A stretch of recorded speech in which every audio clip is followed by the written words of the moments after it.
Dylan's picture's too big. So, last week, Fixed, we saw the aftermath of the car being put into a bush by Dylan. It was wonderful. As you guys made your way into Buckingham, first time back in Buckingham since you had escaped on that fateful first night after being taken to the camp. You snuck in for about 3 minutes before going balls to the wall and trying to take back a vehicle from some banditors. And a fight ensued across the whole of Buckingham. You were successful, though, managing to dispatch of everyone there. It was close call, some dice rolls going Dylan's way, meaning he didn't get shotgunned or hit at all whenever I tried. I don't know what my dice are doing. But you guys managed to get a vehicle, get yourself safe. Matthew was back guarding the original vehicle, and you would have heard the gunshots ensue as you start making your way in full armour in the midday sun towards Buckingham. And as you were probably got halfway there, sweating balls, you would have seen a car coming back towards you with the friendly face of Dr. Ted as he comes to pick you up to take you back to the high street that you all found at the end of last week's episode. High street with a DIY store in. The problem you had when you got there was that it was, well, you were dragged with you a tail of zombies. So everyone jumped out. Well, Dylan, Luke, and Beth jumped out the car, hid in a nearby residential building, as Ted elected to stay behind, drive, and try and lead the horde away from the high street to give you guys time to come back in, to get into the DIY store, to then bring the car back round, to load it up with some wood and some supplies so you can go back and fix the horde house after its attack by bandits the night before.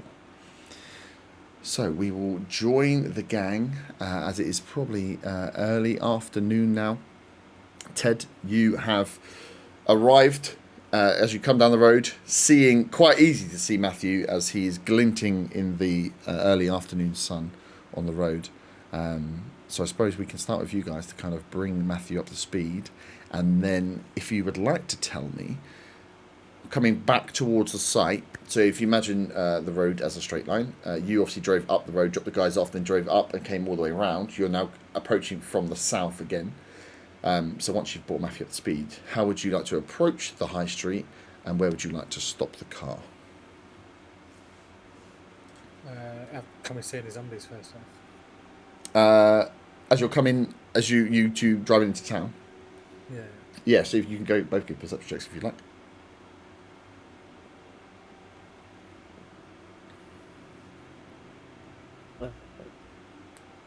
13.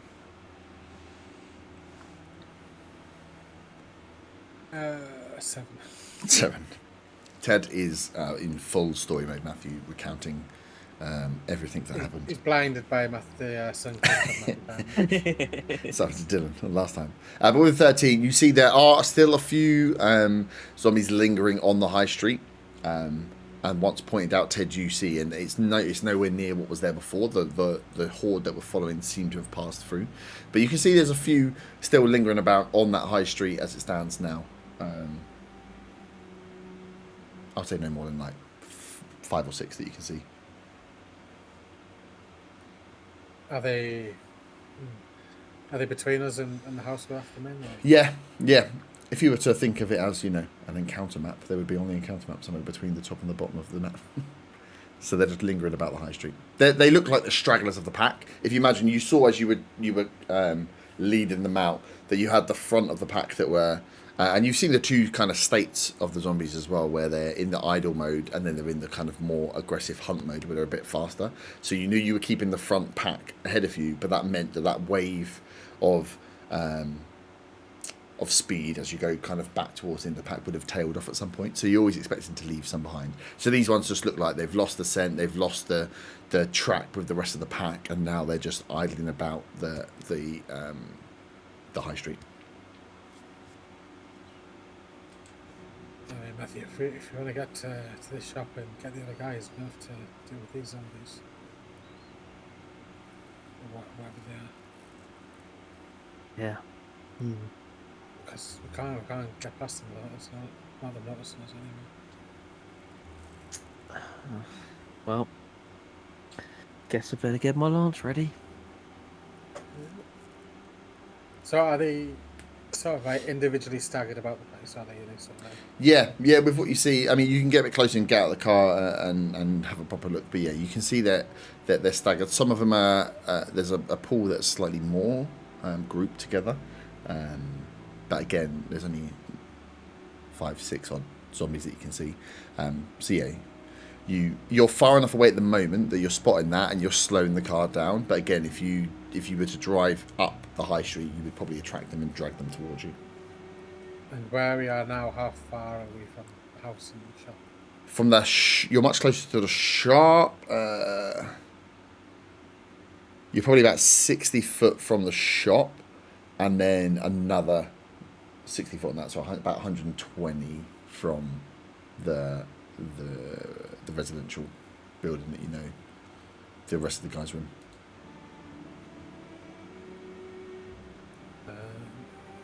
What to do? We can stop the car here and get out and deal with them without and drive close to the shop. I think maybe get slightly closer, but not mix them up. Maybe like we'll have to be ready to fight as soon as we get out of the car. There's no doubt they'll notice.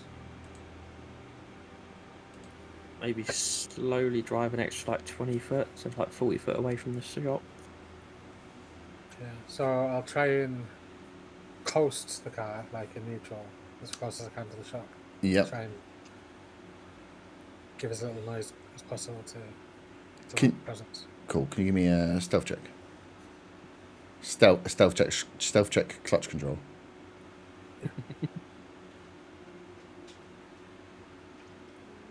14. 14. Yeah, cool. So you will roll up. Let me get everything set.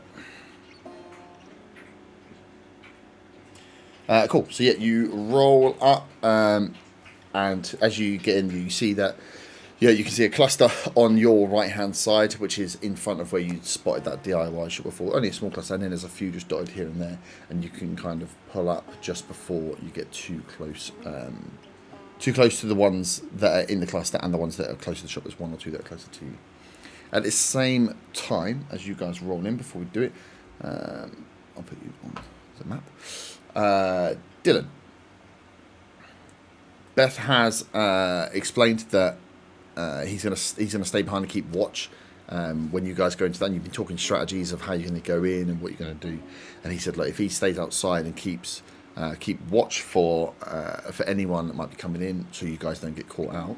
And he's explained to you the list of items that to look for. But it in true Beth style, it just says wood, hammer, nails. So you're just like, cool, sweet. But knowing what he has been like in some battles, you're like, cool, keep watch outside. That works pretty well. Can you give me, as you guys are kind of in that that second story bedroom window looking at the road, can you give me a perception check for the checking of the thinning of the zombies?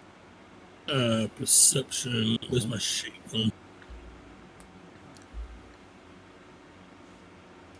Perception is 11. 11. So as Beth's going through this with you, Luke's chiming in with just completely useless information, half distracting you. You're trying to keep an eye. You see that the horde is now thinned out a lot. There's a few zombies that are trailing in and around there, but you're not worried about a few zombies here and there. So you feel like you're getting ready to be able to leave and move out.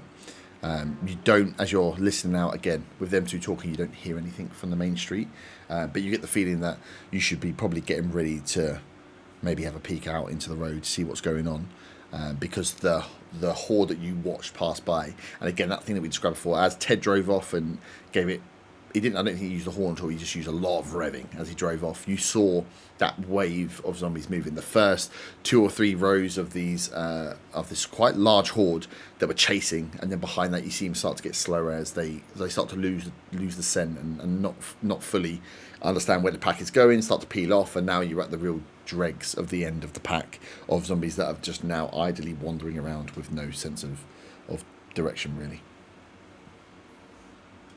Okay, cool. So I'm gonna head down to the door and see if I can peek my head out and have a look around stealthily.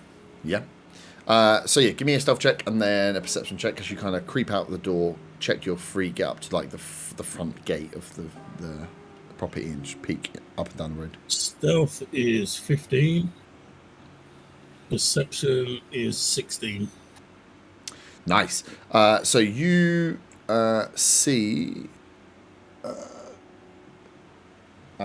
stuff. Yeah. So you go out the door. Luke keeps the door held behind you, so you know that it's not going to slam or close on you as well. So he's holding the door to give you that gap. You kind of creep up to the front fence, which is just like a low wall with just the stand. That's like a normal iron gate that comes in. And as you peek up and look down, you can see the general direction of those zombies were still moving down the street. And as you look up and look to your right, back down towards the high street, you can see there's 2, 3, maybe 4 that are on the high street now. The front of you is fairly clear, but you feel like you can make your way onto the high street. And there's a few that if you're stealthy, you might be able to sneak up on and do some damage to. But you can see that there's a smattering left on the high street of zombies. Okay. Just a mechanics question. Do we get any kind of bonus for sneak attacks? No. There would be. You'd get surprise round if you were able to sneak up and attack one, but it would likely kick off initiative for the rest. Okay. So the first one you attacked, if you stealth checked up and beat the stealth check on it, that you'd be able to get a surprise round on. Yeah, you get a surprise round on it, but you wouldn't get any. There's no rogue sneak attack. Okay. I guess. Wait, is Luke coming with me? Luke is not coming with you. I was just working out. I've just seen Juris' message. If you look on Discord on your phone and scroll back, I'm pretty sure the character sheet's there. Well, the only things that would have changed is maximum HP hit points. and yeah. We know the max HP. Yeah. I'm pretty sure current HP after heal was 19. As I remember saying. I know athletics is +4. Fucking cheese. Yeah, well, and athletics is the only extra Yeah. one he's added in, so everything from that initial sheet should be the same. Yeah, if you want to jump in, From because I was going to say no, I didn't really want to pilot him. Because who could really realistically say they could do justice to a man that makes every decision seemingly on a roll of a dice?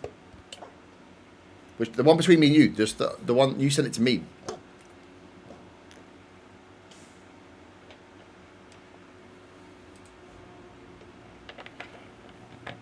Should we get Kinsey in as a special guest, Luke? Oh, yes. We can bring back. What was her name? Look, what was her name? Get Tracy Beaker back. Great Tracy B. I don't even remember what your character's name was. I just remember it was Tracy Beaker. Cassie. The streets will never forget. Cassie's the big bad. For now, no, Luke is not coming all with you. along. Luke's trailing behind you. Yeah, she was thinking out to kind of, and this is the thing, without attacking, so you can see that these zombies are in like their kind of like idle state, which you've seen before. They've not got scent of anything. You could attempt to just stealth past them and make your movement and your action just be a stealth check, and then it's just roll to see if they pick up on you. You could just try and sneak past. You don't actually have to attack. Yeah, I was going to ask if there was a path to sneak by them kind of thing, but yeah, if you got out, yeah, let's just do this. Or things on the high street to hide behind, sneak up to and hide behind. And There's different shops you can jump into. So let me put this here. Let me turn this on. The camera don't do this. So the car that you guys rolled up is this side, and Dylan, this is you here. So you can see that there's a group. This being the DIY store that you had noticed before. There's a smaller group of them here, and then there's just these odd ones noticed around. So you could jump into any of these holes here as shops. Some of them trash, some of them not, but we can do checks to see what you see if you want to dive into one and move up and then dive into another one. But you could roll to kind of try and sneak past some or get an attack on one and move on.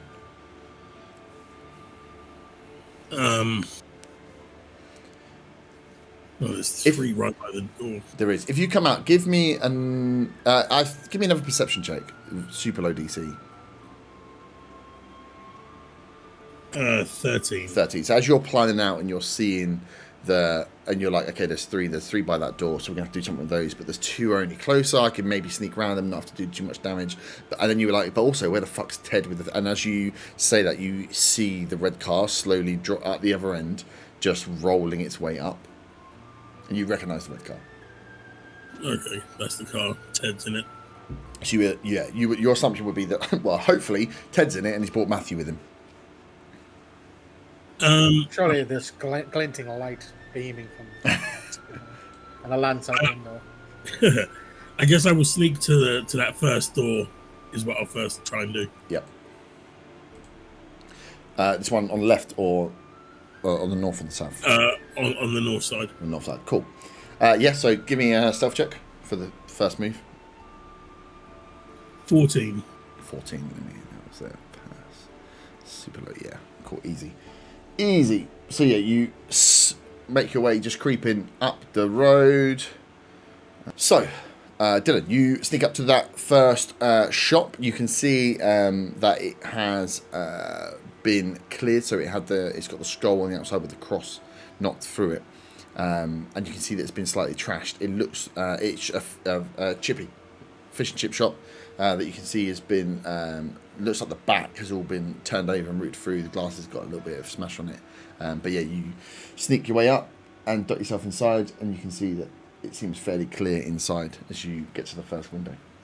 Is there any back door that would lead to an alley or something behind the shop that maybe would lead to a back door to the DIY store? Not that you run an investigation check. Is a nat 20. Nat 20, nice. So as you look through, you can see that you're like reading through, loads of the food has been taken and stuff. There's actually a bit of stuff in there. So if you roll me a... Hello there. Roll me a D8. 1. 1, nice. You go through, and this place has been cleared out. You can see what they've been doing with these, with the shops is absolutely collapsing everything in the background. So the whole back of the shop has been torn apart, and actually stuff been pushed against windows and doors and barricaded. Like they're trying to make sure that nothing's going to sneak in. You get this. You get the what kind of thing is impression? Impression, that's a good word for it. You get the impression that they're trying to make sure that there's no routes through. If they're clearing these rooms, that they're leaving them blocked, so if anything goes in, they can maybe lock the front and lock them off. They're not passed through. As you go through and you're looking for then anything else you can find, you do find another fire extinguisher like you found before, and you're like, it's a fire extinguisher that could maybe be useful or not be useful, but Okay, I have a fire extinguisher. Yeah, as it's smashed off and signed off, that's any of the back office and the storeroom areas just all been trashed. Just quickly, Yeah.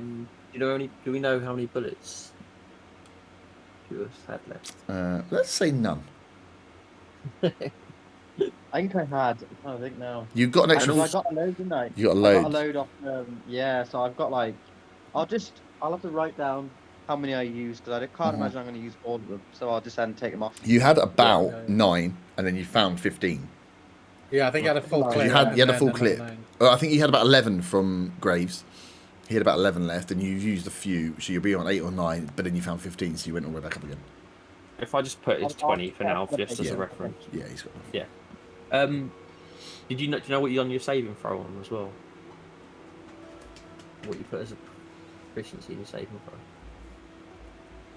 No, he doesn't. That- Do you remember Sergeant- what stat you picked as your saving throw? What did I pick as my saving throw? Yeah, It like was put probably 50. Dex or Con. Yeah, I Yeah. imagine it's probably Dex. Yeah.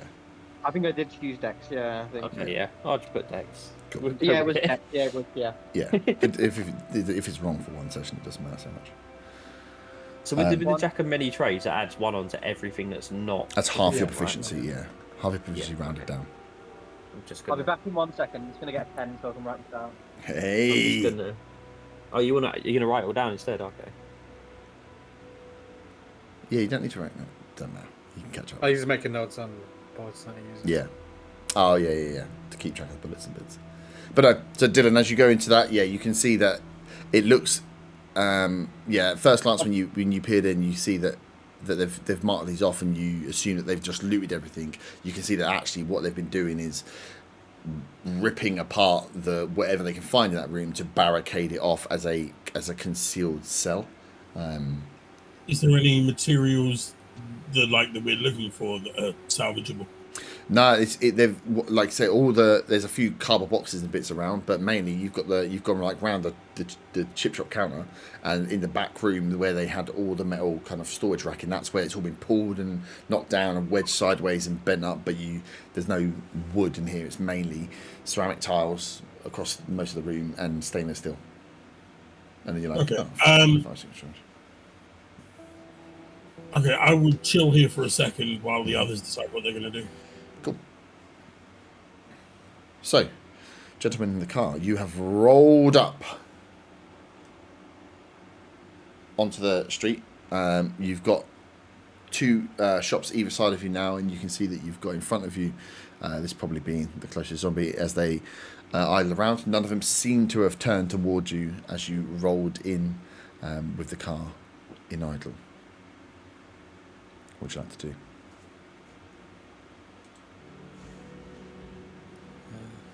I guess we'll have to get out and fight them. I'm pretty sure that was Dylan further down.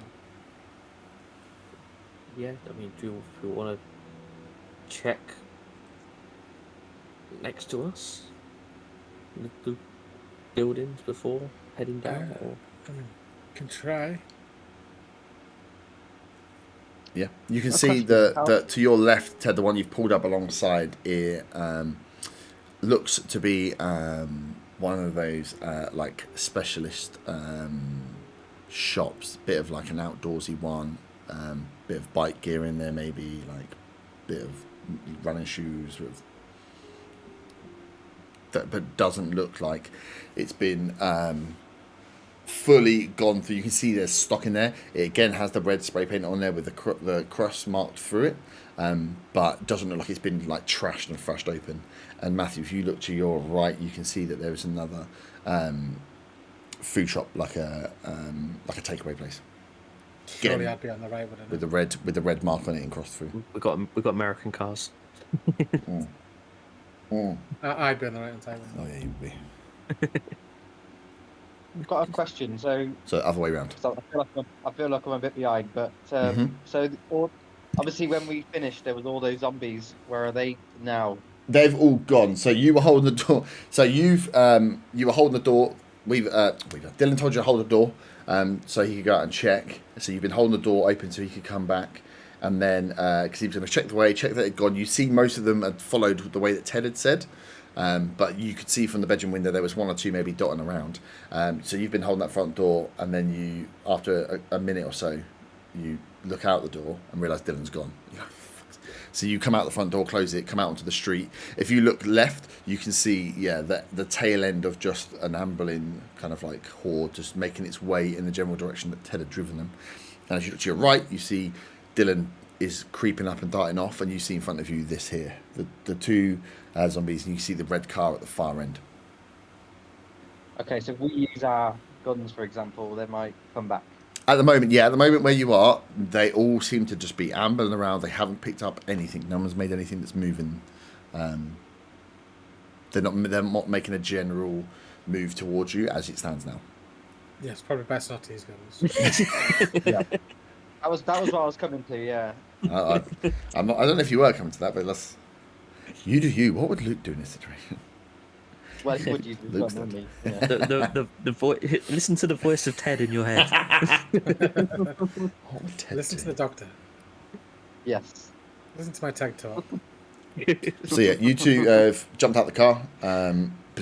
So Matthew, on your left, you see that more specialist shop, and Ted, as you look to the right, you see there's a food shop. Both of them have got the skull with the cross marked through. Both of them, you can see, have the doors. Actually, no, on both of these ones, the doors are actually closed, but they have that mark left on them, the cross through.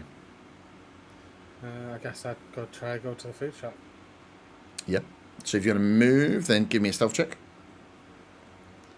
Matthew, what about you? Can I just check that door quickly to see if it's locked or just closed? Yeah, so you can see on as you push it, it opens. So you put your hand on it slowly, you open the door and it opens My up. stealth would be a 10. 10. Okay, cool. So you make your way across into the shop. You feel like, oh god, I've got you wedged in the doorway. Fat bastard. As you're creeping along, you manage to keep the cane off the floor this time without making noise, and doesn't seem, as you get there and have to take your last glances, you dance in, you don't seem to think that you've caught the attention of any of them. Matthew? Does that door open? Yeah, the door opens. Again, you push it, and you can see this one's got the markings on. So as you say, if you're in the shop, Ted, give me a investigation, and then Matthew, if you're going in as well. Yeah, I'm just gonna push it. Yep. 22. 22, nice. 19. Oh, you bloody show-offs. So, Ted, as you're in and you're looking around, you can see the door closing this one, and you kind of creep around the food counter, which is just like a big wooden one with one other kind of like bar arm. So you lift it up slowly, get in behind, and as you're quietly creeping around, you don't hear any movement. You don't feel like there's any danger in here. As you peek around the corner, you can see that this is still slightly stocked. You can see that they've again moved some of the storage around to block off the back entrance. The fire escapes are all blocked up, but there's one. It looks like they've pulled all of the supplies onto one shelf as it lines in front of you. So you're like, oh, slim pickings, this is brilliant. Can you roll me a D8, please? You got 22, right? Yeah, I've got really high bonus to my investigation.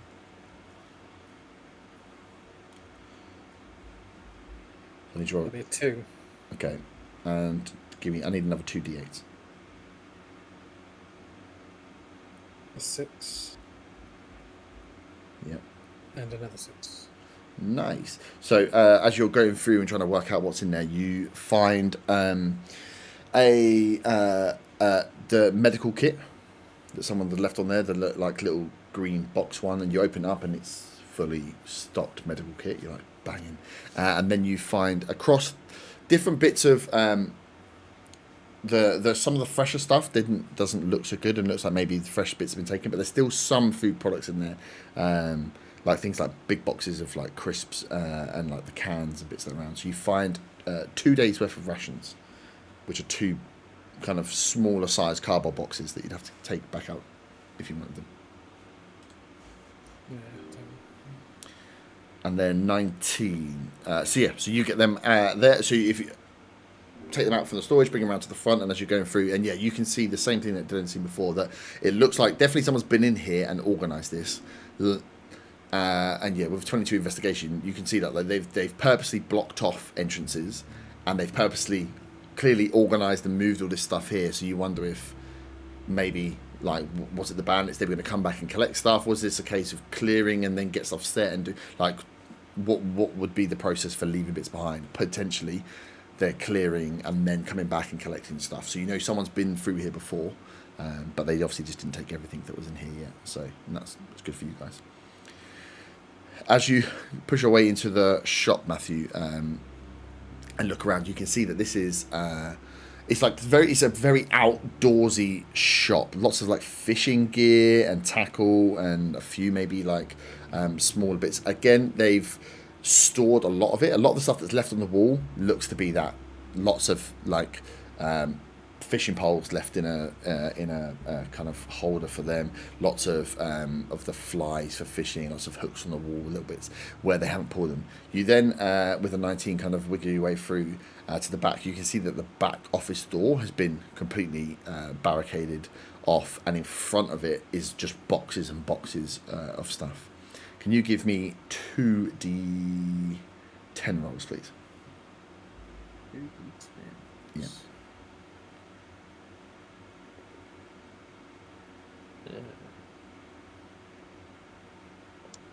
That is a 7 and a 9. And a 9. So yeah, nice. So you find in there, as you're going through and checking, yeah, nice. You find rope, like thick rope, so 50 foot of rope, and it's like the climbing rope stuff, but it feels like good, sturdy, strong rope. You know, okay, that's pretty good. And you also find what looks like a hunting trap. Like a small claw, not like the old school like bear style ones, but Yeah. if you imagine like a modern day smaller version, but something that is that could be used to grab and trap hold of something that you imagine would be walking, whether it be an animal or whatever else. And these things, as you go through the boxes, a lot of the rest of the boxes didn't have that much in. These things were clearly like kind of pulled to the side, and you're like, oh, okay, Yeah. that's pretty good. Okay. But again, as you look around, you can see that you get the feeling that someone's been in here. It doesn't look like it was disturbed. It doesn't look like there was any fight. There's no signs of blood or fights in here. But you can see that there's clearly the good stuff has been collected at a point, and the stuff that is deemed. And even you're looking at, you're like, oh, I've left all this stuff on the wall. And as you're going through, you're like, yeah, why would I take any of this shit? Like, I don't need it. Might fancy a spot of fishing. Well, you might do, yeah. Oversight by the people there, clearly. Will I be able to get that stuff back in the car before heading down? You should be able to. If you're both going to come out, are you going to attempt the same thing, Ted? Yeah. Yeah, so you're much closer. So if you can both give me stealth checks, Matthew's would be a lot easier than Ted's because you're. Well, could mine fit in my satchel? No, these are two cardboard boxes. Okay. So that is a 19. 19. So yeah, that's fine. So you, yeah. So that was what large rope, 50-foot rope. 50-foot rope, and it's like the same kind of rope as I've got. And a hunting trap. We go through what the hunting trap can do, but you feel that if you set it looks like it's like a smaller, nicer version of something that you think you could attach, possibly to clamp or to hold, to damage. Can I grab one of the fishing rods or? Yeah, if you want to grab a fishing rod, Yeah. I think I should have a fishing rod in there as well. Yeah. So you get there, you open up the and then this is a tiny car as well, so you have to feed the fishing rod the same way you fed the lance into the car. The rest of it you manage just to pop in the boot, unless you're keeping any of it on you. No. And as you do so, you look up and see Ted coming out with 2 boxes. So Ted, you can leave the boxes behind and come back for them, or you can take them out with a stealth. You're gonna have to roll a stealth check either way. Carrying out 11. The boxes with you, we're gonna do a. I'll bring the boxes from 11. You bring them what, sorry? I'll bring the boxes, and the roll was 11. Oh, 11. Okay, cool. So as you're, you're coming out and you're walking with the boxes and they're sliding about, but you're trying to keep and creep as you go. Matthew, you're stood at the car watching Ted come over, and you see this the slight turn, and it's almost like the natural turn of where one of the zombies is. But you see as he's walking, like creeping along, that this one's starting to maybe turn towards where it will see Ted making his way across the road.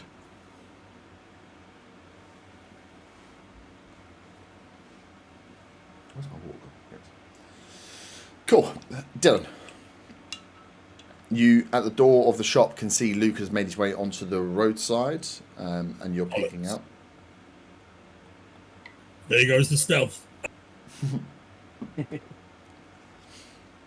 No, I joke. We're gonna have to deal with these zombies that are blocking our way, and the most efficient way to deal with a group of zombies that are crowded together has always been a Molotov. So we're going to lob a Molotov at that group of 3, right at the one in the middle, so it splashes the other 2. Okay, cool. So you want to step out. So Molotov has, what did you say the range of Molotov was? Was it 40? Let me find my sheet. Sure. It was 40, yeah. Range 40. Yeah. So 10, 15, 20, 25, 30, 35, 40. So yeah, for where you are at that doorway, you can get that out. You want to try and get it in the middle of that one. If you aim for the middle one, you'll probably get 2. You might not. You won't get 3. But if you fail, well, we're going to aim for the furthest one then of the 3, because it'll probably fall short. You'd have to step one step closer to this guy. 40. Your furthest 40 is on that blue. I will stealthily step 1 square forward. Stealthily step 1 step. Cool.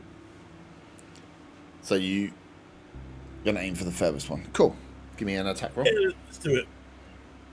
Where's my sheet? Should be a dex. Is it dex for the Molotovs? Oh. Yeah, it's attack plus dex. Because it's your ability to throw and aim essentially. In that case, plus dex is +2, so 17. 17, pretty damn good on a full run. So you're aiming for the back one, which you will hit. There's 1 of 5 hits. Cool. So roll your damage on that. So you step out, light the Molotov, and you can see this one in front of you is not facing you. As he's kind of like wobbling, you wait for the gap and just launch it over the top as it splashes down, and these 2 scream out. They have to make a dex save against your damage, but you will do damage. So roll your... The damage is 15. 15. I rolled a 2 and a 3. It's on brand for my rolling for saving. 15. These 2 scream out and fall, go down straight away. As they scream, they all turn, which is going to be lucky for Ted to see what the scream is about as the start. We should probably roll initiative just so we can keep going from there. So yeah, as that goes down, my watch just started playing the music rather than the fucking PC. Yeah, if everyone comes in the middle of that. Yeah, I was like, oh. Can everyone roll initiative? Changes. I'll get done for that. Ted sees fire and knows immediately done. So yeah, Ted, as you're walking with the 2 boxes, and Matthew, you would have seen that this zombie at the front here was just starting to turn and see what was going on, and you were like, whoa, as you hear, as this goes down, 2 zombies just scream out as they burn, and you recognise the sound of the fire that you've seen before. All of them turn back towards the fire. There's Dylan. I've only got 2 Molotovs left. This isn't good. And all the alcohol in the world is Don't gone. waste them. Yeah, I rolled a 5. 5. I got 15. Oh, for what are we rolling? Initiative. Yep. Yeah. Yeah. You would have kicked off. They're gonna. My -1 because of exhaustion. I got a 10. It does go on initiative, yeah, because it's in the. Oh, that'd be a 4 then. Yeah. And I have got a 16 because I get the bonus. Yeah. I got 10. Nice. 10 for Luke. 16. Why is my thing out of order? What did you get, Matthew? 15. 50. Oh, nice. Good rolls on initiative. I like it. I think it's probably the only good initiative roll I've had. Yeah. Cool. So Because you get terrible initiative rolls. I always get a good one because I've got the +5. 1. Oh, no.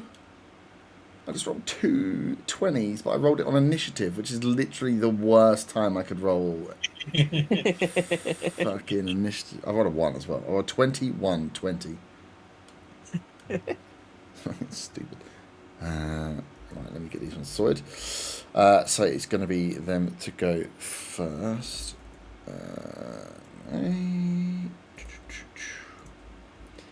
And then...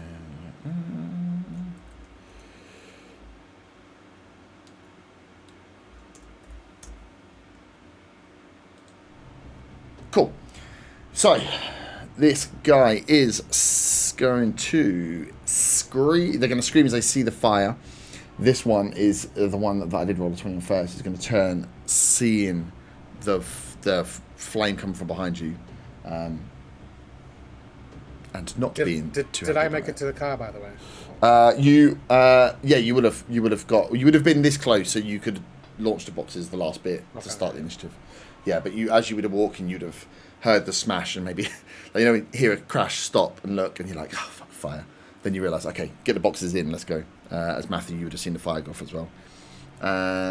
So he's going to turn towards Dylan. Where's that roll? Come on, dice. I rolled 20 on you. Do it again. I rolled a 2.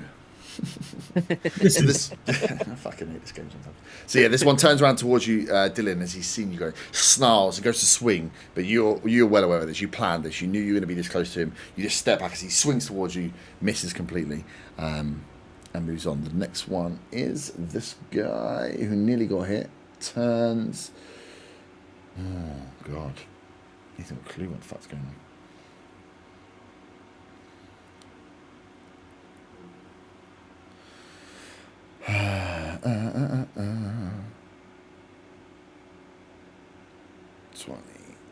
That's as far as I can get. He's just going to make his way to help, but you're luckily 25 foot, so he can just get alongside his buddy that's there, but he uses his full movement to start running towards you. That first one screaming out as he tried to attack you, Dylan, kicking the rest of them off. It is now your go, Dylan.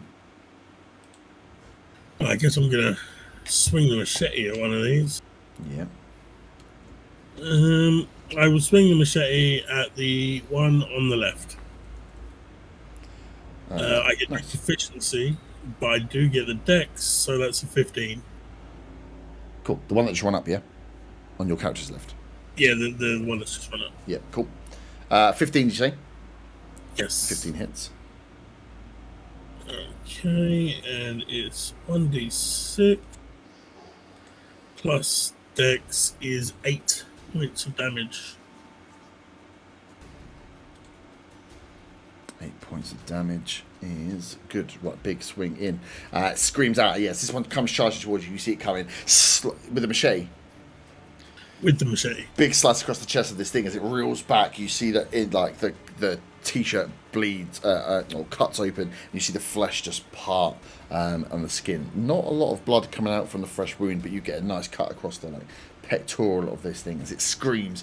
It looks weakened. It looks like that right arm where you've cut across, it's lost the movement of, as it looks up even snarls, kind of holding one of its arms to itself. Matthew, you are up. Okay, I am.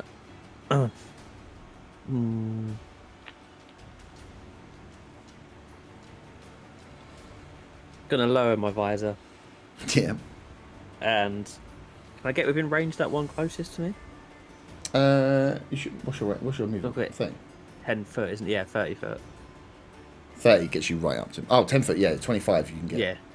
You can get to either square on or to the, you have to go square on. Yeah, so I'll go square on. Yeah. Did I get a movement penalty rather than armor? No, there was no, on this one there was no movement penalty. Okay. Yeah. Because the strength, you need the strength to wear it anyway. If you wore it without the strength, you'd have a movement penalty. I see that. Yeah, I'll lunge forward with the lance. Nice. Oh, 3. No Robocop lanes this week? No Robocop lines this week. Nice. Go for More the out of stab. Robocop lines. That's a 12. I'm all out of the Robocop lines. 12 hits. I was running out of Robocop lines last week. And that is a 10 damage. Whereas I put 3 the same. 10 damage, nice. So you straight in. Oh, fucking that's added this guy to initiative to have him kill straight away. Stab straight through as you visor down, line up, and you'll get good with this lance now. In, out, as like a pikeman, as you'd imagine. You just steady into the head, and he just drops straight to the ground. Barely knew what the fuck was going on. Yep. My position, I admire Matthew's skills with the lance and remember how bad Luke was with it. Oh. Superman. But I'm not here. I am here. Yeah, but he's now Luke Wick.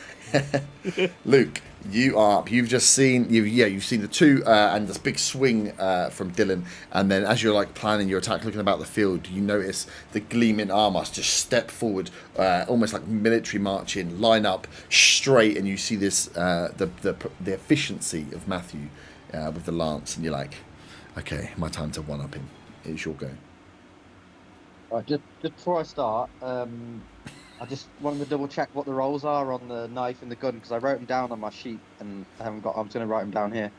So you get a +4 on the knife and +2 on the pistol. Yeah. So that's the initial roll is your 20. what's it? D 20.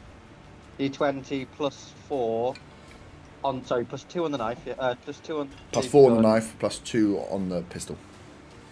But the pistol has range. Okay, and then what's the roll on itself? Like the knife is D4, 1d4 +1. Oh, actually, no, you're going to do dex, aren't you? So yeah. 1d4 +2. Yeah. And then the pistol is just 2d6. 2d6 on its own, yeah? Yeah. Okay. So I'm going to come up to the one that's the other one that's next to Dylan. Yep. Yeah, easy enough. Yeah, and I'm going to attack with the knife. Nice. Roll your attack. Nice. That is I thought you were holding the door. not anymore. 16. 16 hits. Okay, and then that's a 4. 4, nice. So yeah, you step up alongside. It's big. Wait, that's your dex. Would you roll a dice? Yeah. Yeah. Doing a plus Yeah. plus 2. Yeah. Okay. Roll a 2, yeah. Big slice into the side, and you're getting used to where to carve and hit these things. As you step up to yourself, you get right underneath the kind of like armpit areas. You stab into the side of the ribcage and pull out. This thing winces and turns its attention more towards you as you've just given it that big attack, but still standing. Next up is the one that was turning around to see. Ted is going to see that turn back, see you just stab out and just run as the nearest target to it. And attack at you, Matthew, with a... Ooh, that is a 21. And that hits. Cool, D4. That is 4. I'm so used to rolling attacks that hit. I know. It makes me happy when I do one hit, even though I do 4 points of damage. 4 points damage. Yeah, 4 points of damage. And it grabs. Ironically, the one times you're hitting is when I have fucking 19 armor class. You can't hit those ones with 12, but no, 19. Yeah. I'd like to jump over the high bars. That was my one. So this one, this is more as it slams. It's not like trying to not get inside, but it's going for like weak spots. It just hits you in the side. And with the armor, you feel the punch in, and the armor protects you a bit. But again, if you take a forced blunt hit, you still feel it. And as you look down, this thing has just got you round the waist as it's just trying to grapple with this metal man in front of itself. Ted, you throw the boxes of food in the car. Look up, and Matthew's got it's just taken you. You didn't look up. First off, Matthew stabs. You look back to the car. You throw the boxes in. You look back, and now Matthew's been hugged by a zombie. I'll move up to that the zombie and attempt to break the grapple. Yeah, cool. You got 20, you can go 25 foot and get an advantage. Yeah, I do. Yeah. So you want to just? Are you gonna just strength pull it off to break the thing, or are you gonna attack to break its? I'll attack to break it. So if you attack, it has to roll like a con save to keep hold of the grapple. So you can either pull it off as a strength versus strength thing, which you'll have advantage on, or you can hit it to do some damage to it, and then it'll have to roll to see if it maintains the hold. I'll hit it. Yeah. That would be an 11. 11 hits. You soft boys. That would be just my strength, isn't it? If I'm using my cane, Yes. it'd be a 4. Are you using two-handed? Yeah. Okay, yeah, 4.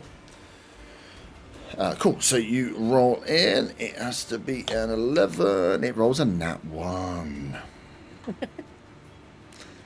You discombobulate. Don't do a huge amount of damage to this thing, but like you say, you're there trying to break the grass, and as it's holding on to Matthew, you just come over two-handed and just poof, just bonk it straight on the head. Boom, and it goes, oh, and this immediately its hands release. As Matthew, you feel the grasp go as this thing gets back to its feet, but is no longer grappling you. A good bonk on the head from Ted. This boy is going to have seen the fight going on. Charge at Lung Yuki boy. So look here, you stab one, and as you look to your right, you see out the corner of your eye this one charging towards you. I rolled a 16. That does hit. I think mine's 13. I think yours might be 13. Yes, so that does hit. That's 201 on the fucking damage dice. So that's 2 points of damage, and you are now grappled. This thing charges in, hits you as it comes in, almost for like a rugby tackle to like get you around the waist. Just knocks the wind out of you a little bit as you look down, and this thing's just grappling you, and you can feel it trying to wiggle its way and pull you to the ground. Get whatever leverage it can. As we are I think back I had around. 19 as well, hit points, I think. Yes. How much damage did you do? You did, yes. Oh, yeah, 2. Yeah. On the doctor scale of 1 to 21. Right. Foolishly, I put the grey characters on the board. So, first one up is the one that hit. Of the 3, I think it's the one in the middle. Yeah. It's the one in the middle, yeah. Because the one you hit him big, the other one, didn't you? Yeah. Cool. He is there. He's grappled. He's going to try and take a tasty chunk out of Mr. Look. Ah! I rolled a nat 1 again! Mental note, these dice not staying. These are the new dice from last week. Why the hell, man? I get the first shot to bite someone in fucking Oh, no. We haven't got 3 that weeks difficult. to bite someone. Around that one. So yeah, as you're all wiggling away, this one's got you slaying. He goes straight in, slides off, misses you completely with the bite. So you managed to get rid of that. Lucky you, which is very annoying. And then Dylan, the one that's facing you Does up. Luke end up biting the zombie instead? In that one? Changing up all the dice. Dylan, the one in front of you, goes for a swing. That's a nat 20. Yes, come on. That hits. Balance is restored to the force. I mean, it's still only a slow attack, which is weak as hell. That is 5 points of damage. That's not that weak. Oh, it's not that weak, but I mean, you guys have got like 20 damage, don't you? As you are grappled, this thing gets started. It was looking bad. Its one arm was down. It manages to like use that as momentum to swing round and just clap you with its left hand as it gets it almost like round your shoulders, tries to get you around the shoulders and neck to hold you in a grapple. You are up now, Dylan. You are grappled, so you can't. Is that 5 with a crit? Yeah, because it's a D4 or a 2. Yeah, that's a 5 with a crit. Roll a 2, baby. That's 4 damage plus 1. Woo, woo, woo, woo. I'm gonna take a swing right back at the fucker Yep. with the machete, Machete. and that is an 18. 18 definitely hits. This thing is looking weak, and you can feel it in its grip that it's holding you, but it's only holding you with one arm, and you can feel that this isn't the strongest enemy. Yeah, and that's going to be 8 points of damage. 8 points of damage as it's holding you, and you're kind of like it's got you round kind of the shoulders and neck. You get the machete and just leverage up straight through the neck and the spine, knock this thing poof, down, dead. You are no longer grappled because the zombie in front of you is a mince a meat. Big hit. And with my bonus action, Yeah. I'm going to help Luke. Nice. So yeah, you come out of that. You see the one that's grappling Luke, and just like fucking flick your hand towards the other one to try and distract it. Like fucking come here, zombie, you bitch. I can see it. He's dead. Matthew, you up?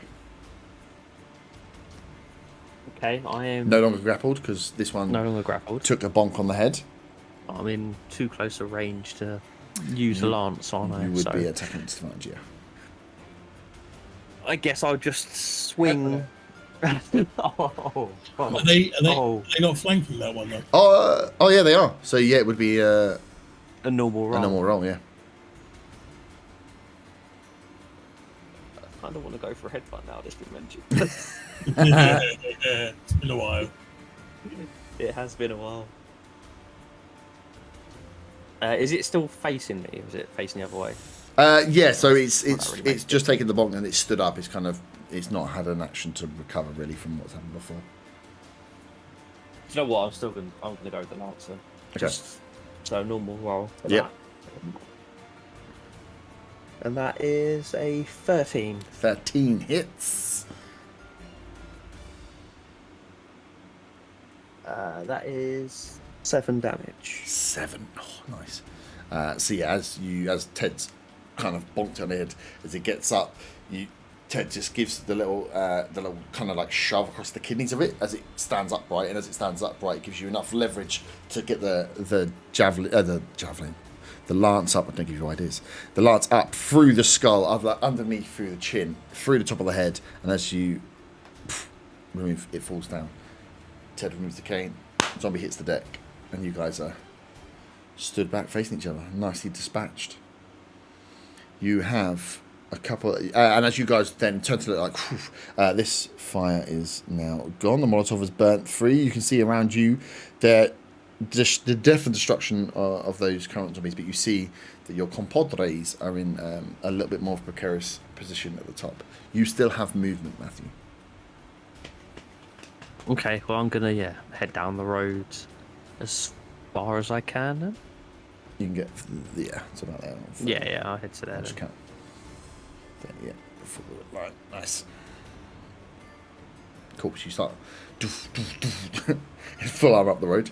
As it is Luke, your turn. You are still grappled by this boy in blue.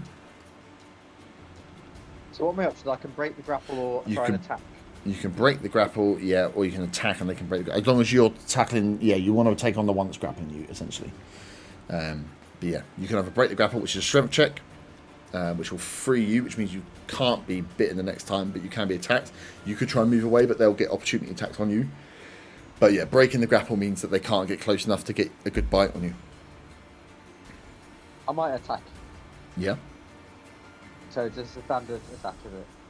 You get advantage because of the help from Dylan. Yes. Yes. And what does that do again? Well, 2d20s. Take the higher number. 2d20. Okay. Yeah. Might need it. Bum, bum, bum. I did need it. Okay. So that is plus my 23. 23 definitely hits. That wasn't a Okay. nat 20, was it? One of them wasn't a 20 on a No, dice. no, it was 19 the second time. Cool. Right. That's 6 points of damage. Nice. Big hit, this thing. As you stab him with your knife, as it's got hold of you, you manage to lean back, get enough just to stab it kind of in the side of the face. It rolls a 17 on its save, so it takes the hit and just carries on holding you. As it's got no defense. You've just stabbed it into the side of the head and pulled out, and you can see that it's like cheekbone is been destroyed. Its face is sagging on one side, but the other side is still very angry and aggressive towards you. So it's weak, but it's still got you held as it maintains its grip. Okay. That is Ted. I'm gonna go get in the car. Get in the car. Yeah, that's easy enough. Ted's in the car. Are any movement in the car available? You would have moved back 5, 10, 15. So you'd have had 10 foot of movement. So you probably wouldn't you'd only get as close as Matthew is, maybe a bit further back actually, because you've already used most of your movement. I mean, basically all I want to do is pull up outside the hardware shop. Ah, okay. Yeah. Yeah, you can get to like around here. Yeah. Yeah, cool. Ted maneuvers the vehicle nicely between all the dead bodies. Oh. Nice. Dylan should Oh wait, take that. you would be able to move because you'd be able to use, as long as you weren't going to try and run someone over with it, you can use all the movement you wanted. So you've got an action still. Yeah, so I'll just move so like the boot, it's like near the entrance to the. Yeah. Cool.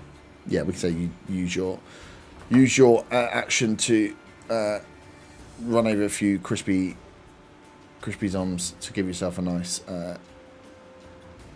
entranceway into the DIY shop. So I don't forget where you are. There you are. Okay, our blue boy is up. He's going to go for that bite again, only with half a mouth, but you still look tasty.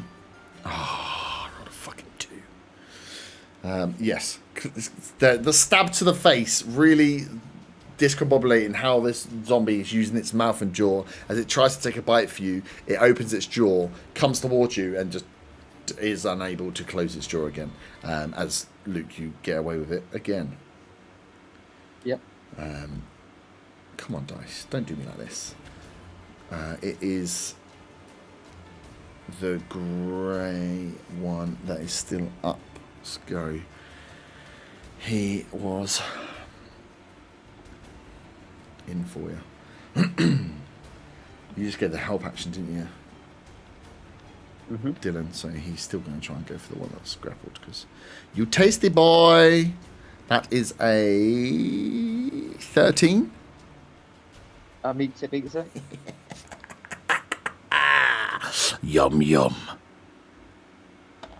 So that's 3 points of damage. Yeah. So this one, seeing that the other one's still got you there, and you've kind of moved your head to one way to get away from the bite of one as the other one comes to the other side, and just jumps in at your top half of your left arm. Gets a big bite into your shoulder. You have been bitten. That is its go. Dylan, you are up. It's just going to be another swing of a machete, I guess. Is there any way I can get into a position to flank this one? Yeah, you could easily step down. You could dance around behind it. A little skip over the body of the one you macheted the first time to give yourself advantage. I'm surprised I didn't kill Luke, obviously being bitten. That's to come. Okay, so I got advantage. And I needed it. That is a 16. 16 hits. Excellent. And the D6 is 5 plus 2 is 7. 7, nice. And that machete, and as Luke, you're reeling back and you see this thing come back and it's got your blood around its mouth as it looks, and almost you see this like a little bit of a sadistic smile in its face as this machete just comes through the back of him and it drops dead to the ground. This one is dead. Good hit. Am I able to help Luke again? Yeah, you can use you have to be within 5 foot of him, so you'd have to move back towards him. Yep, cool. Yeah, it does the same thing, doesn't it? Cool. Matthew, you are up. Okay. Can I get You can get an advantage? You could. Yes, you could. There's something like 5 foot of movement. Step across to get advantage. I'll do that then. And that is a 23. 20, that definitely hits. That's 7 damage. Yeah, this one again. And you, Luke, as you're there now, just nursing that bite you've taken on your left arm, you see one machete stab and it falls. Turn back to the one with the face that is still drooped, the mouth, the jaw, just like open, almost as wide as a snake would. And as you started to worry a little bit, the lance head through the back, all the way through the chest, and you see the shining spear stick out. A bit of blood flicks towards you, and as Matthew pulls it back out again, body falls down, and left standing in front of you, Luke, is your hero in shining armour. I mean, technically it didn't help as well, but it doesn't sound as good. Can I be a hero, baby? So you are now no longer grappled, but you have been bitten. Only Dylan at this point would have seen the bite. Matthew and Ted, you wouldn't have seen it as of yet. So Dylan, You I'm definitely sure would have as seen. if it's Dylan, then we're definitely all going to find out soon enough. I'm just staring at Luke and his upper arm. Juhas, So can what is you it? Do roll? we know what it means yet? Do we know what it means to sort it, and are we still No, unsure? it's a roll. We will know, but I need you to roll, and then we can sort it out later. So you need to roll a Constitution saving throw. So you need You're to going roll. to tell me what that is. You need to roll a d20. I don't think you put your proficiency on Dex, right? Yes. Yeah. So you just roll a d20, and then you're sending me the number like you would do with a death save. Right. Okay. Don't tell anyone what the number is. Yeah, in character, we don't know for sure that Yeah. biting has an effect, but we've seen enough that Dylan's convinced of it. Yes.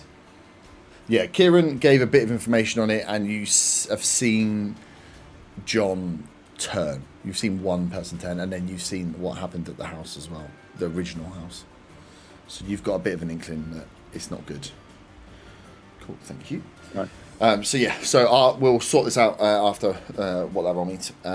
Which is good. That's all sorted. You are now out of combat. Congratulations. You killed everyone. Everyone's dead. Dylan is still staring at Luke and his upper arm. I'm just not looking at him. Just ignoring him. I come over and sort of bandage, but not with the medical kit, his arm. So just basically bandage it up, but not healing. Cool. Hey, Doc, I'm assuming you. does that look like bite marks? Yes, it's another one to keep an eye on. So it's just a flesh wound. Doesn't mean anything yet. So we're going to lock him in the room with Pops and Kieran, right? No, Nikolai, not Kieran. Hey, don't pick on Nikolai, man. Yeah, you're out. At least if he's locked in that room, he can't poison us with his cooking. Wow. I've been a great cook recently. I mean, out of character, that's probably not the best thing.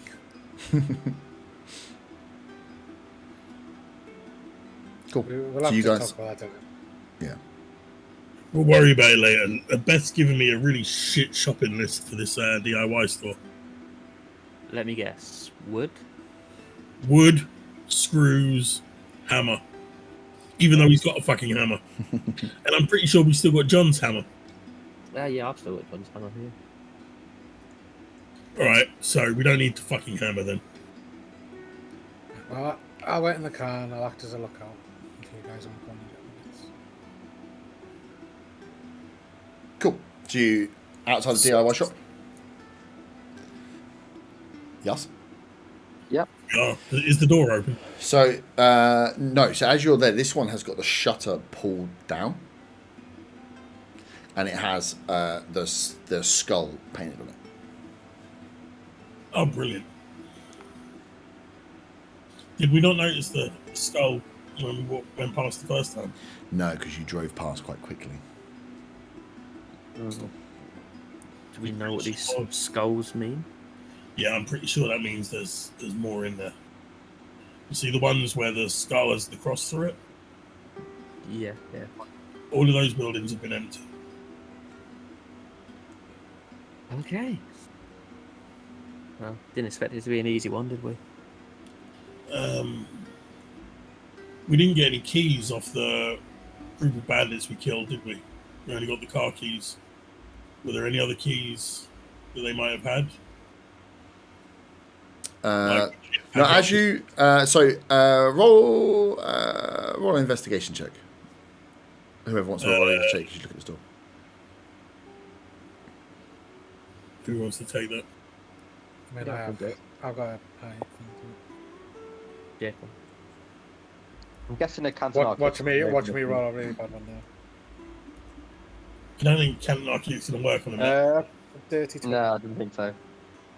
Dirty 20. Yeah. So as you're looking through and Dylan's asking about keys and what everyone might pull up and what you all went through the pockets of the bandits and looking, as you have a look at this, you can you're gently trying to like feel around and look at the shutter. You can see that the shutter is one that's been it's been pulled down. It's not bolted. It's one of the like a roller shutter. So you know that when you put your hand on it, as it sways a little bit, you're like, okay, this could be potentially a noisy shutter as one. And then you kind of reach down below and try to move it, and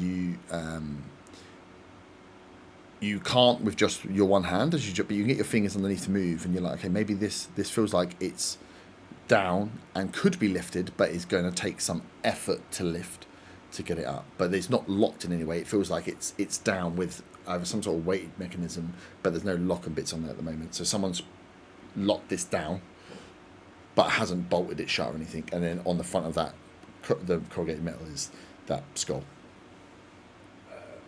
It doesn't look like it's been locked up, but it's gonna make a noise if we move it. So Okay.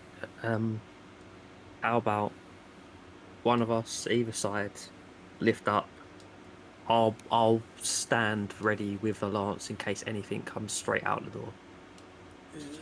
I can help I mean, if you want. Dylan, you could use that crowbar as a leverage, perhaps. Maybe. Yeah, perhaps.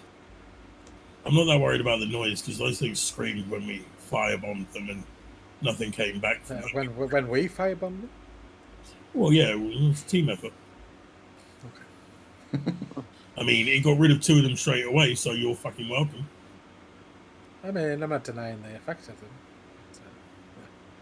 But, yeah. How many have you got left? 2 or 3. I need to check. Yeah, you might have to go easy on them in the future, I think, unless we find some more. I think we've got a few more back at base, but yeah, we need to be conservative with them. Yeah, last kind of a... Definitely not to waste on a couple, I think. Anyway, let's do this. Yep, so you can prep yourself up to lift the... Well, I guess Luke and I are lifting since Ted's sitting in the car like a lazy old man. Yeah, I can lift. I'm keeping an eye out. And plus, I think I'm an old man. You young whippersnappers are that's something I am. Sweet. So, the 2 that are... You and Luke, right? The 2 that are lifting, give me strength checks each. You kind of... follow good health and safety practice. Bend down, get your fingers underneath, and then, yeah, strength checks, please. And then 10. I think I might be affected by my injury because I got a 5. So, Matthew, you prep yourself ready, and these guys get their hands under, and then try to start lifting. And you're like, yep, you ready? And they're straining, and you're still ready. And it doesn't. It like lifts a tiny bit off the ground. You get like a couple of inches off the ground as they're there, just holding like. Oh, and Dylan and Luke, you the one thing you do gain from this terrible strength check is that you definitely could lift this up if you had a bit more grunt on it, but also you know that this is pushing against you. This isn't like lift it a little bit and then take your fingers away. It's fine. If you let go, that's dropping down to the ground. So you know that it's going to need to, if you want to keep it up, you're going to need to prop it up. Yeah, I should have giggled midway through. And Matthew, give me a perception check at disadvantage as you realise these guys are struggling, and you're just going to have a little cheeky look to see what you can see underneath. That is 5. 5. So the one thing you notice as you realise it's not going, you just kind of kneel down as much as you can to get a glimpse of anything you can see. You notice that it is pitch black inside there. There's no you get nothing. You just get darkness under the door. Guys, have any of you got a torch? Let me check to see if I brought the torch with me. Did I bring the torch with me? I do have a torch. I'm going to assume I brought it with me. Mm-hmm. Because we may well need it. It is very, very dark in there. Well, that's only half the problem. If we manage to lift this thing, as soon as we let go, it's going to drop again. How sturdy would it be to pull the shutter? To what? I'm Sorry? thinking, is there any part of it we could tie the rope to, and perhaps tie it to the back of the car to pull the shutter? Yeah, there'll be like the bottom bracket which you would normally have put a lock through. So yeah, You could tie it to the bottom of the shower That's- and try and pull So it you're off gonna its pull it off hinges. so that- Yeah, you're going to be trying to pull it off its hinges. It wouldn't be quiet. If it's not going to be quiet either way. But... If you guys can lift it up, I mean, I can hold it up, I guess. Is there anything to loop the rope round at the top to create like a lever so that we are pulling it up rather than? Not that you can see from here. Like it rolls into the like housing of the building, so it's like okay, you get that it goes up into it, and then you're either propping it up or you're jumping underneath, Indiana Jones style. But you guys have let go, and it comes down quick. It's not like a tick tick tick tick tick tick. It's like doof this down. So this thing is going to be up, and someone sort of get inside, or it's prop it up and squeeze in, or it's pull it off its hinges. Could we use the lance to prop it up? The lance. That's a waste of That's a a very bit good long. lance. Yeah. Yeah. If that snaps, then I'm fucked. I mean, I can't hear anything on the other side, so I think maybe we try the three of us and try and get it up. Yeah, but then it's still how we're going to hold it. And who's It's going? going to Once drop it's up, it's- straight back down again. I mean, is it if we manage to get the shutter up, is Mhm.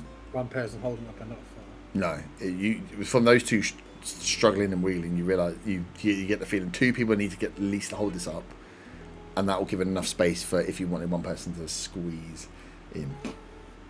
I mean, is there something from one of these shops next door that I've been in any of these yet? I don't know if there's anything in there we can use to pop it up. It's a thin doorway. We're going to block off the doorway with most stuff, aren't we? If the three of us get it open, two of us hold it up, Yeah. and then two go in, I guess. I mean, it's a DIY shop, so we should be able to find something. Prop it up. I'm assuming there's some kind of device to open it and keep it open on the inside. Because, you know, But We'll have Yeah, to that'd be- see if we get in. these things, they've got to If- be open to trade. if it's electronic, then it's not going to be working, is it?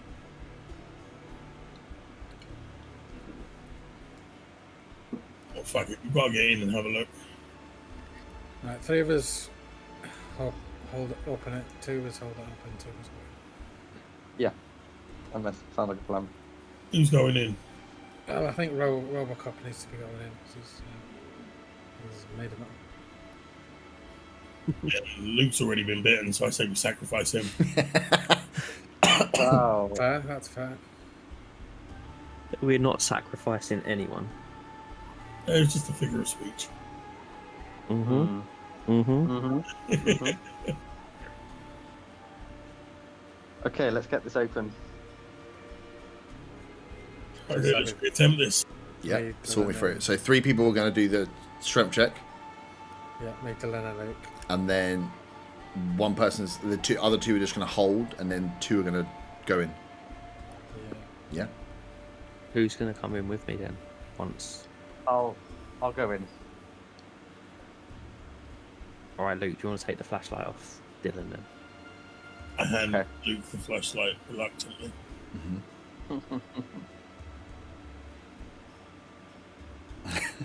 Sucking's the message. Cool. So 3 people are going to hold. 2 people. So the 2 people that are holding it after you, with it on a successful strength check with 3 of you holding it up, the 2, you'll get enough time to get the 2 in. If you're going to hold it open, you're going to be rolling strength checks periodically to keep your grip, or you're going to let go of it and let it close with the 2 guys in. That's the thing to just watch out for. It's a good job it's not me going in, because Dylan would just shut it. But that'd be the mechanics of it. So yeah, 3 of you lifting it is going to make it way easier to lift, which is fine. The 2 holding it, that'll be in with if we have a successful lift, you'll get the 2 people in. I'm fine with that. If you want to keep 2 of you holding it, those 2 people are going to be rolling strength checks consistently to make sure they keep their grip. Otherwise, that door's going to come back down again, and then that'll obviously cut out. Like if you've got a torch on the inside, the 2 on the inside will be fine. Might then be you're gonna best be if I split. go in then. Probably best if I go in then if that's gonna happen. This is the point where I just like roll a dice by. And does it mean anything? Who knows? I've rolled a fucking natural 1 again. Fuck off, dice. I've rolled 4 natural 1s today. Right, Yeah. we'll get it open So then. what are we doing? I'm not the strongest, so if we're trying to keep it open, then maybe I'm not the best one to keep it open. Well, if we've got a light and we get in there, we could try it and find something to prop from inside. Let's just get So this if thing you can keep it open for a little while we find something, open. Let's just get. but let's just go for it, yeah. I rolled a 12. Is this so? Yeah. Who's the 3 that are giving me the strength check? Me, Dylan, and Luke. Cool. Need a group check above 10. I rolled a 15. Nice. Well, actually 14 because it's -1.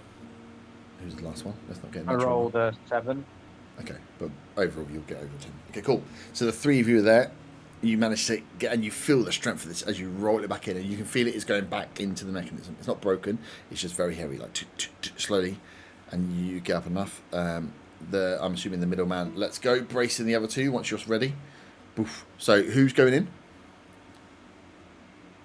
Luke. Luke. Luke and who? Matthew. Is that Mhm. cool? Yep.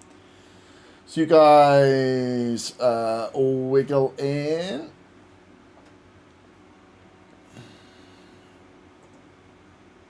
Which Can I assume you- is quite hard to do in a full suit of armor. Yes. Can you give me Luke a stealth check and Matthew a stealth check at disadvantage as you're trying to get in and not scrape and make too much noise? That is a 7. That's nice. I'm pretty sure my stealth was +2, which would make it 9. Your stealth is +3. Okay, it's +3, then 10. Wait, should it be plus? Should Uh, it be +3? what's his? And yeah, because he's got jack of all trades, sure. so he gets 1 proficiency to Oh it yeah, plus yeah. the So 2 yeah, for +3. Yeah. yeah. Oh, I didn't know this. Yeah, jack of all Okay. trades is pretty sweet. Cool. So you skip in, and as the 2 of you are there holding and bracing the door, you hear Matthew's like arm is like, and you try to get slower, and it just makes more of a noise. And you're like, okay, cool. But you get inside, get the torch out. Are you both got torches? Just Luke. Just Luke. Yeah, So just me, yeah. Luke, can you give me a perception check as you look? Both give perception checks, but yours will be if you want to look elsewhere, then Luke's light will be at disadvantage, Matthew. Yeah. Well, you That'll know, be as a homeless person, I obviously get dark vision, right? Well, if you shine the torch off the suit of armor, does that cast the brightness? Yeah, it means everyone inside can see it. Everyone inside can see it. That's right. So So I I roll roll- 2 in here anyway, so that's fine. Yeah, I rolled an 8. You're on an 8. So I'm rolling with disadvantage. Roll with Yeah. disadvantage because you might get higher than an 8. Roll with disadvantage. No, you don't. You've got the light, but you just roll terribly. Yeah. That's a 5.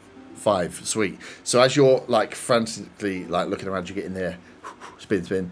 You see in front of you that there's a row of shelving, and you can see that this is like a short entrance as you get in. And there's 2 entryways where it just gets dark on the left and on the right, and then you spin round and you see that there is like a mechanism, like the chain. Well, it looks like a long chain for the movement of attached to the door system, which makes you think, this is probably something that would help us get the door open. So you see that is right on this near side corner here, this little thing.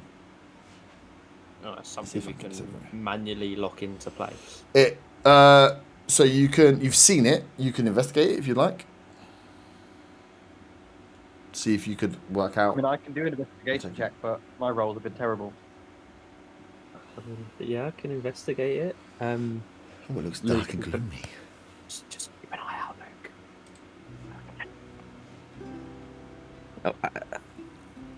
Do I do a disadvantage if No, you're close enough he's to going it. to So be it's- looking? and this mechanism is right next to the door, so the Yeah. light of it's So you there. kind of get So a bit of the light. Anyway. You get a bit of light from the outside. It's just it was a check for inside.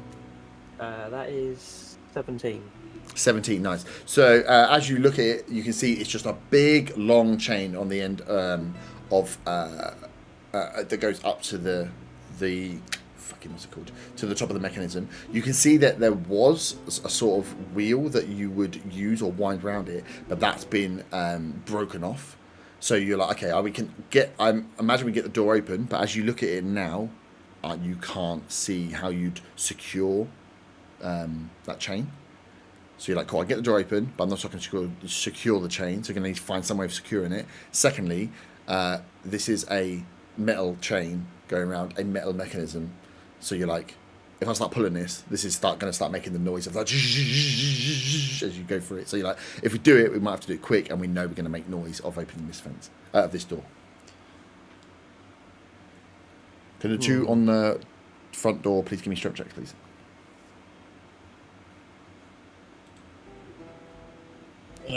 Is a 13. 13, nice. So you both hold, you're starting to feel your fingers like go slightly numb now as you're holding this. With just two of you holding on, you are starting to like lose. With the one, you're feeling the difference of the one man going now, and you can feel that you've got a bit of grip left in you, but this is getting harder to keep up. Giggity. Hey, have you guys found something for this fucking door yet? We can't hold it forever. We found a chain, but the wheel's broken, so we can't keep it in place. All right, well, this door's going to close with either us on the outside or with us on the inside, and you're going to be in the dark either with us on the outside or with us on the inside. So which do you prefer? Do you reckon? I reckon I can lodge the steel pipe in somehow to kind of keep it in place. Yeah. As you look at your like, well, you could try and tie the steel pipe round. So you got two options. If you can get the door up high enough, you probably think the steel pipe would keep the front door open, but you're talking it's keeping it open to the tune of a couple of feet. So you've not got easy access in or out for that front door. You're going to be stooping to get in and out. So you think if they could lift it up enough, you could get underneath, you could probably prop it. Or you could get the door open to get more light into this place to give you a bit more visibility, and then you'd have to find some way of like either wedging it in and maybe using a bit of the rope to tie it off. There's something you could probably get working, but there's nothing obvious there. You'd be wedging the pipe in to try and hold the chain where it is and hoping it holds.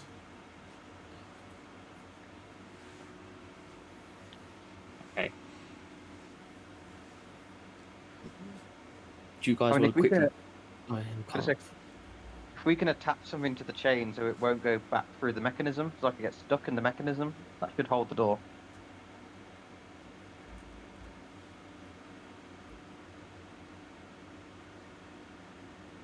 It's just whatever, just to do something. I can't hold on to this much longer. Okay, well, I guess we start pulling on the chain on the inside. Yeah, let's get the door open. Who's pulling the chain? I will. Cool. So you go over and start pulling on the chain to get the door open. Give me a dexterity check for speed of running through. Now, if you've ever tried to pull one of these chains open doors, but you can get a rhythm to it, which is nice. And if you lose a rhythm to it, it's a pain in the ass. It's a nat 20. Yeah, nat 20, nice. So as you grab on and you pull, it's like a much easier to pull than you thought it was going to be. But you realise as you go through like 3 rungs, it's only coming up a little bit. So you're like, oh, this is speed. So you then get into a rhythm and you don't lose your footing at all. Luke, can you give me a perception check on sight only?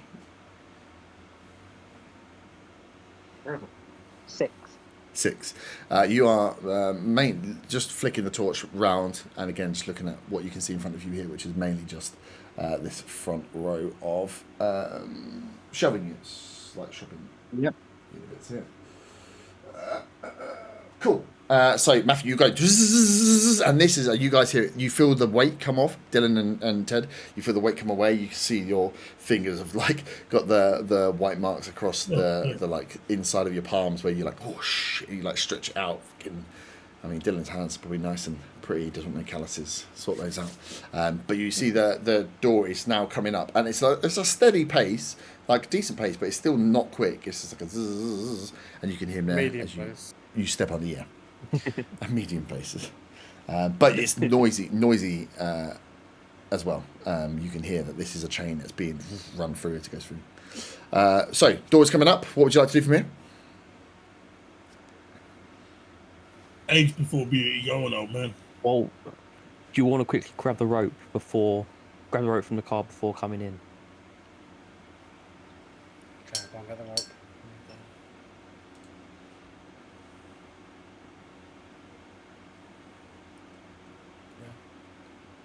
Yep.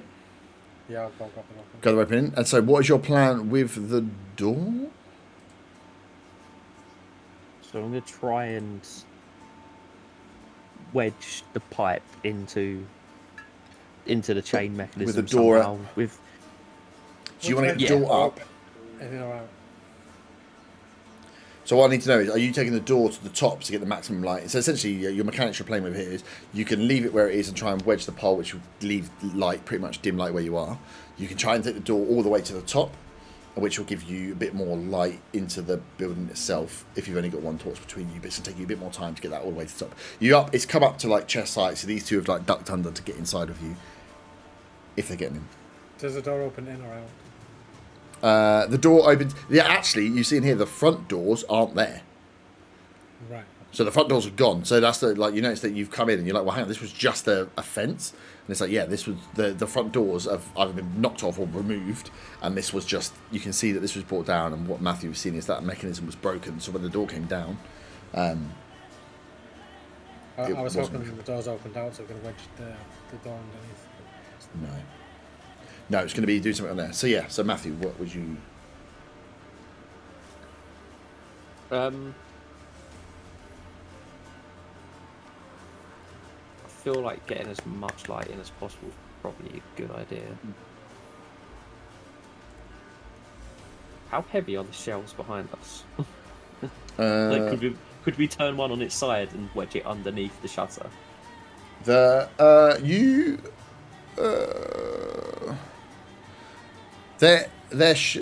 probably could be moved. It'd be a hefty check. It'd be like multiple of you moving the shelf. You'd have to clear it and then drag it over. There's a decent hunk of metal there.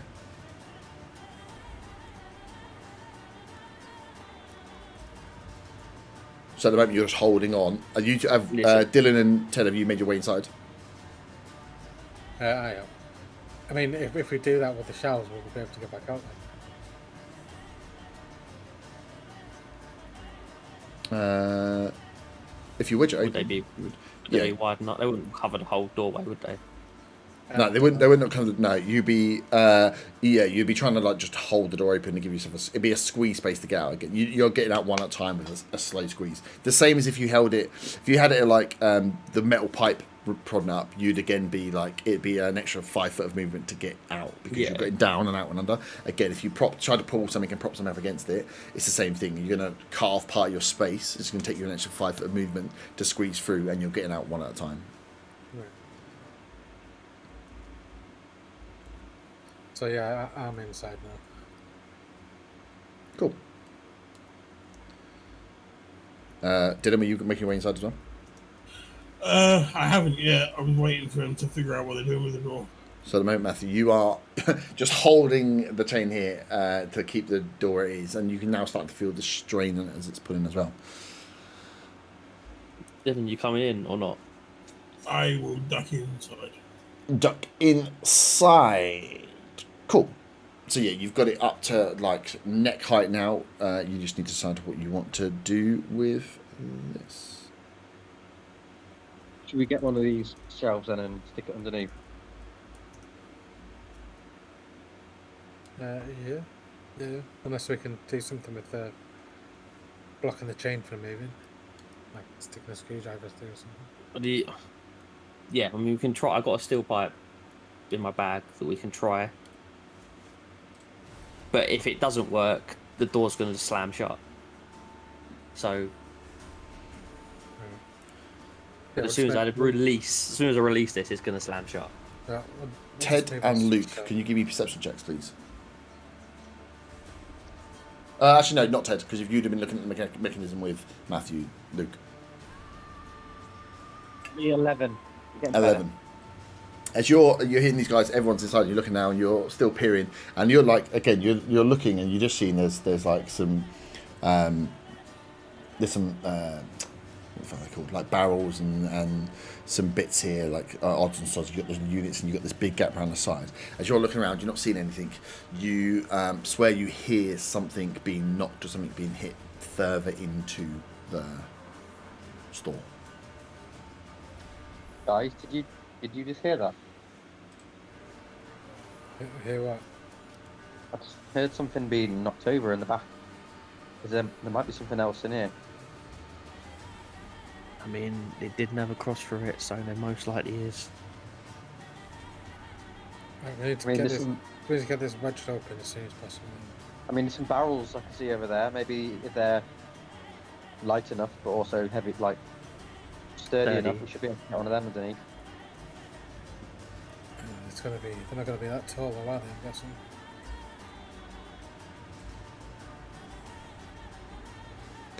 If we just make this decision quick, We please. do. We'll move I mean, the shelf. why don't we try and like wedge something in it, and then we put something underneath just in case it breaks.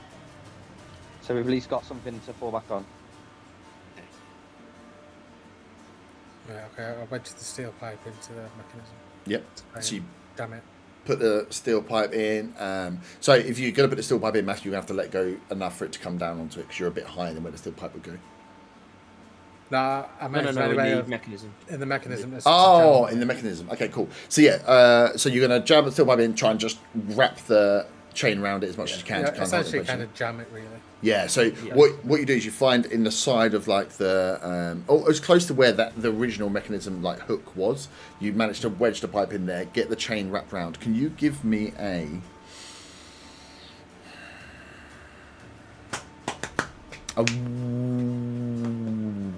wisdom or no? Give me an intelligence check. Who's that on? Either both roll or one roll with advantage. Do you want to roll with advantage? Can do. Or we can both roll, I don't mind. I mean, what's are you a smart boy? I mean, Dylan, where would you be at this in moment? comparison to a lot of the group? Well, is Matthew not? 4 to 0. How smart do you feel? I'm guessing Matthew would be keeping hold of the chain, though. That was my thing. Dylan, when you came in, where would you be positioned as this is going on? These two are down here by the mechanism. You've got Luke watching one way. I've just had you in the doorway. Yeah, I'm standing away from the mechanism. I've got no part in this. Probably off to the right a little bit. Okay, cool. Right, well, I'll roll one as well. Yep. I got a 10. Yeah, I got a 10 as well. 10. Cool. So you, once you've seen, you tie it round, and as you're looking and trying to work out, you feel it's held, and as you're kind of assessing how well it's held, Luke, you see around the corner, a zombie appears. Just pulls its arms around as it clambers off, and you just shine the light straight in its face. Guys, we're not alone here. No. Roll initiative. Guys, we're not alone here, guys. Roll. I was hoping for screw. I thought it was an attack, but yes. It's an 8. Now I roll high. 19. That's good. 14. 20. Sorry, 12. What was yours? 12. And 24. Nice. 12, 8 for Matthew, 12 for Ted, and then Dylan, top of the round. This thing has come round the court. Who have I got here twice? Dylan. This one that's come. Oh shit! Do we want to take a piss? Yes, this would probably be smart actually at this point. Cool. So yeah, you've got the chain in. So you've wedged the pipe between the kind of the mechanism that was currently there and the kind of the cladding of the door, the outlay of where this runner will run in.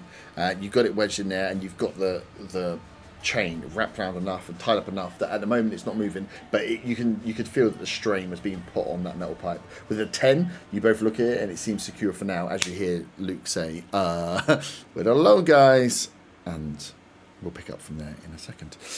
So yes, let's take a wee break. That's a good call. Oh yes, we've got good time. This is good. So you have cracked your way inside. I've reset the cam. Good. This is what you can see. It is dark in here. Only Dewhurst has the light. So going forward, this is what you can see behind the darkness of creeping behind. What we'll do is a bit like last Name Places, if anything creeps up behind you. But I'm not going to put the cardboard back on the map. So as you've got this wedged in, poof, it's there. You've turned around, Luke, and said, oh, we've got someone coming. And then this thing comes around the corner and dives at... I'm going to have it dive at you first, and then we'll have Dylan go, because they were both on 20 on the initiative. I rolled a 3, don't worry about it. Yeah, I'm the only one that can't be surprised. So. Yeah. So this zombie comes on the corner, and as it sees you, just kind of swings, and Luke, you're like, whoa! And as you're kind of shining the lights in its eyes, it misjudges its swing, clatters into the cabinet it stood up against, and you jump yourself back. So it goes straight into you, Dylan.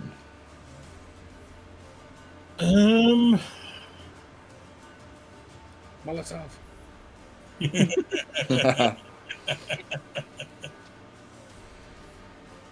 So you have no at the moment with the door wedged. You wedged the door with it mainly open, didn't you? So you will have a little bit more vision based on. I should have tapped these things. And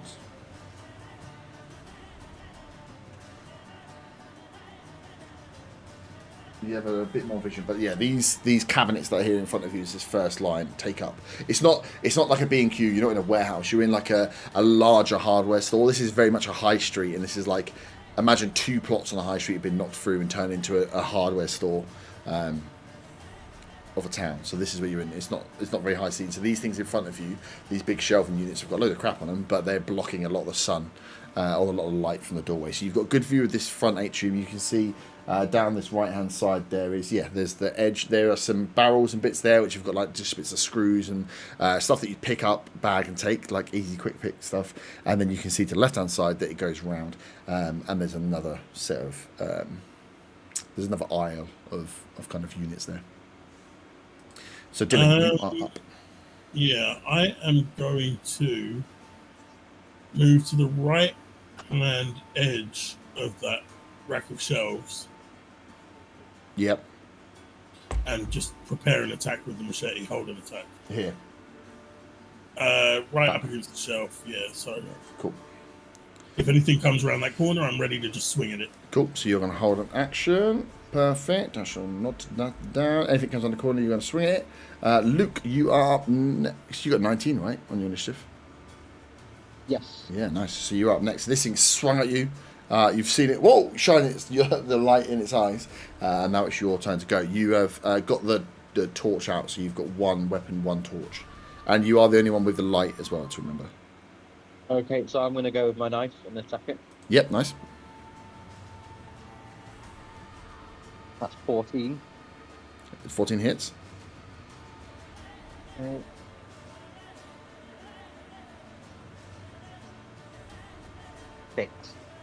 Six points damage. So yeah, as you're there, you've got the light, and as you shine, you can see that it's like reading from the light that's in there. These creatures have obviously been in dark for a long time. As you stab forward, big hit to this thing as it screams out. Just fell over. Oh, something fell over my limb. It's gonna shit out of me. 6. Cool. This thing screams, it looks there, and you see the blood splatter as you stab across. It's still up, but it was a big hit. Congratulations. Round from that, you hear? 20. Another one dances around. Is going to throw an attack at you as well, Luke. Come on, dice, don't let me down. Natural 20. That's going to hit. Is this the end of Luke? So that is that's 3 points of damage, and you are now grappled by. Did you roll a 1 for damage? I rolled a 2 for damage. That'd be Oh no, quick. it's a nat 20, yeah. So it'd be 5 points of damage. Sorry. Oh, I got so excited by rolling the 20, I forgot what it actually does. Weaver. Oh. 5 points of damage, and you are now grappled. Yes. So you guys that are behind Luke, so yeah, Dylan, you've gone off to kind of, with the little bit of light you've got there, you're like, okay, I've got this, how much? Matthew and Ted, as you were like distracted from checking how well this mechanism is going to hold, turn as you see one come around the corner, swing at Luke, him stab back, and another one grab him, and you can see now that with the light, you imagine he's got the only light here, and it's flashing around. This zombie's got hold of him now.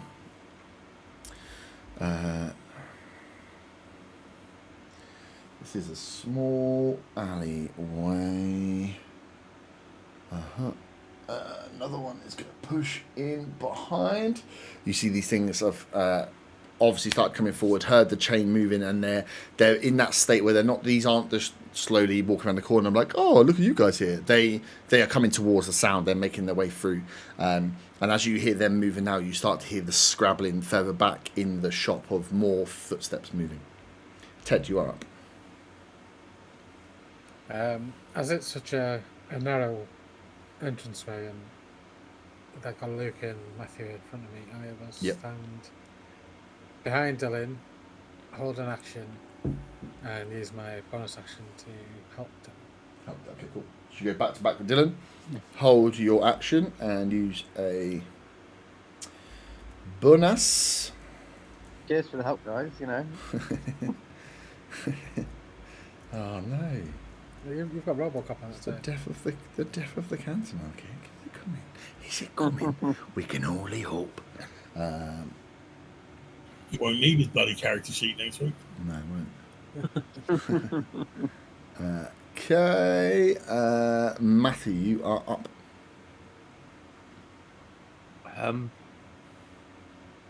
Can I get a clear sight of any of them around Luke?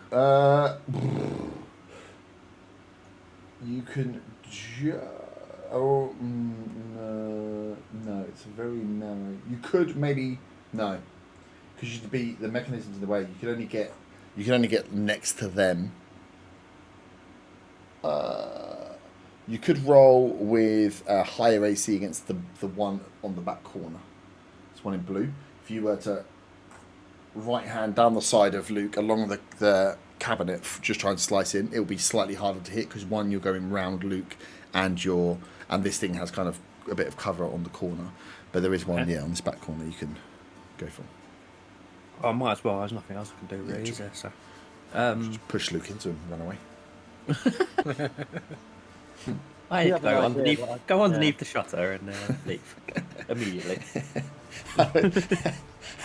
I would love one time just to set up a scenario where we all talked about it, apart from one person, and it's like, what the fuck are you doing, guys?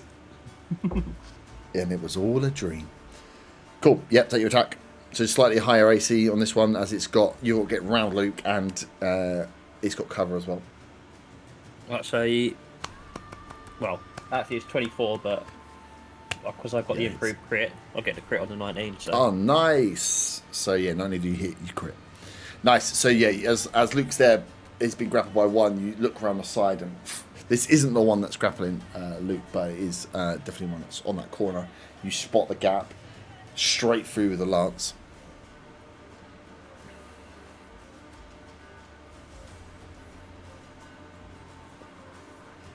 And that is. So I've got. But what are we doing with it? We're doubling. Roll. Yeah, I would roll the dice and then roll 2 dice and double the highest number, so you get a proper crit. Roll 2 and double the highest. Yeah, so you roll double whatever the attack is. So it's a D12, right?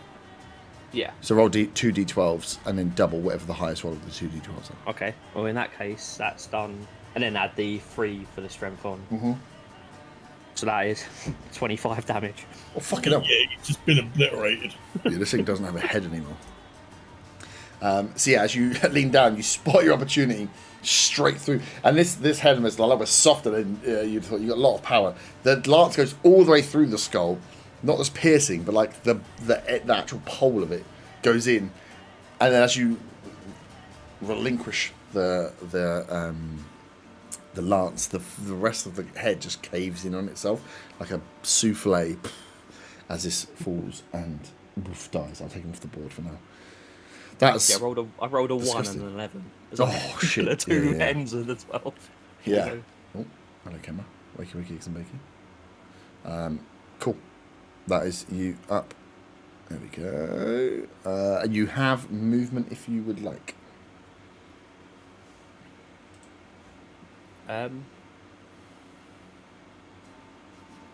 Bonus action.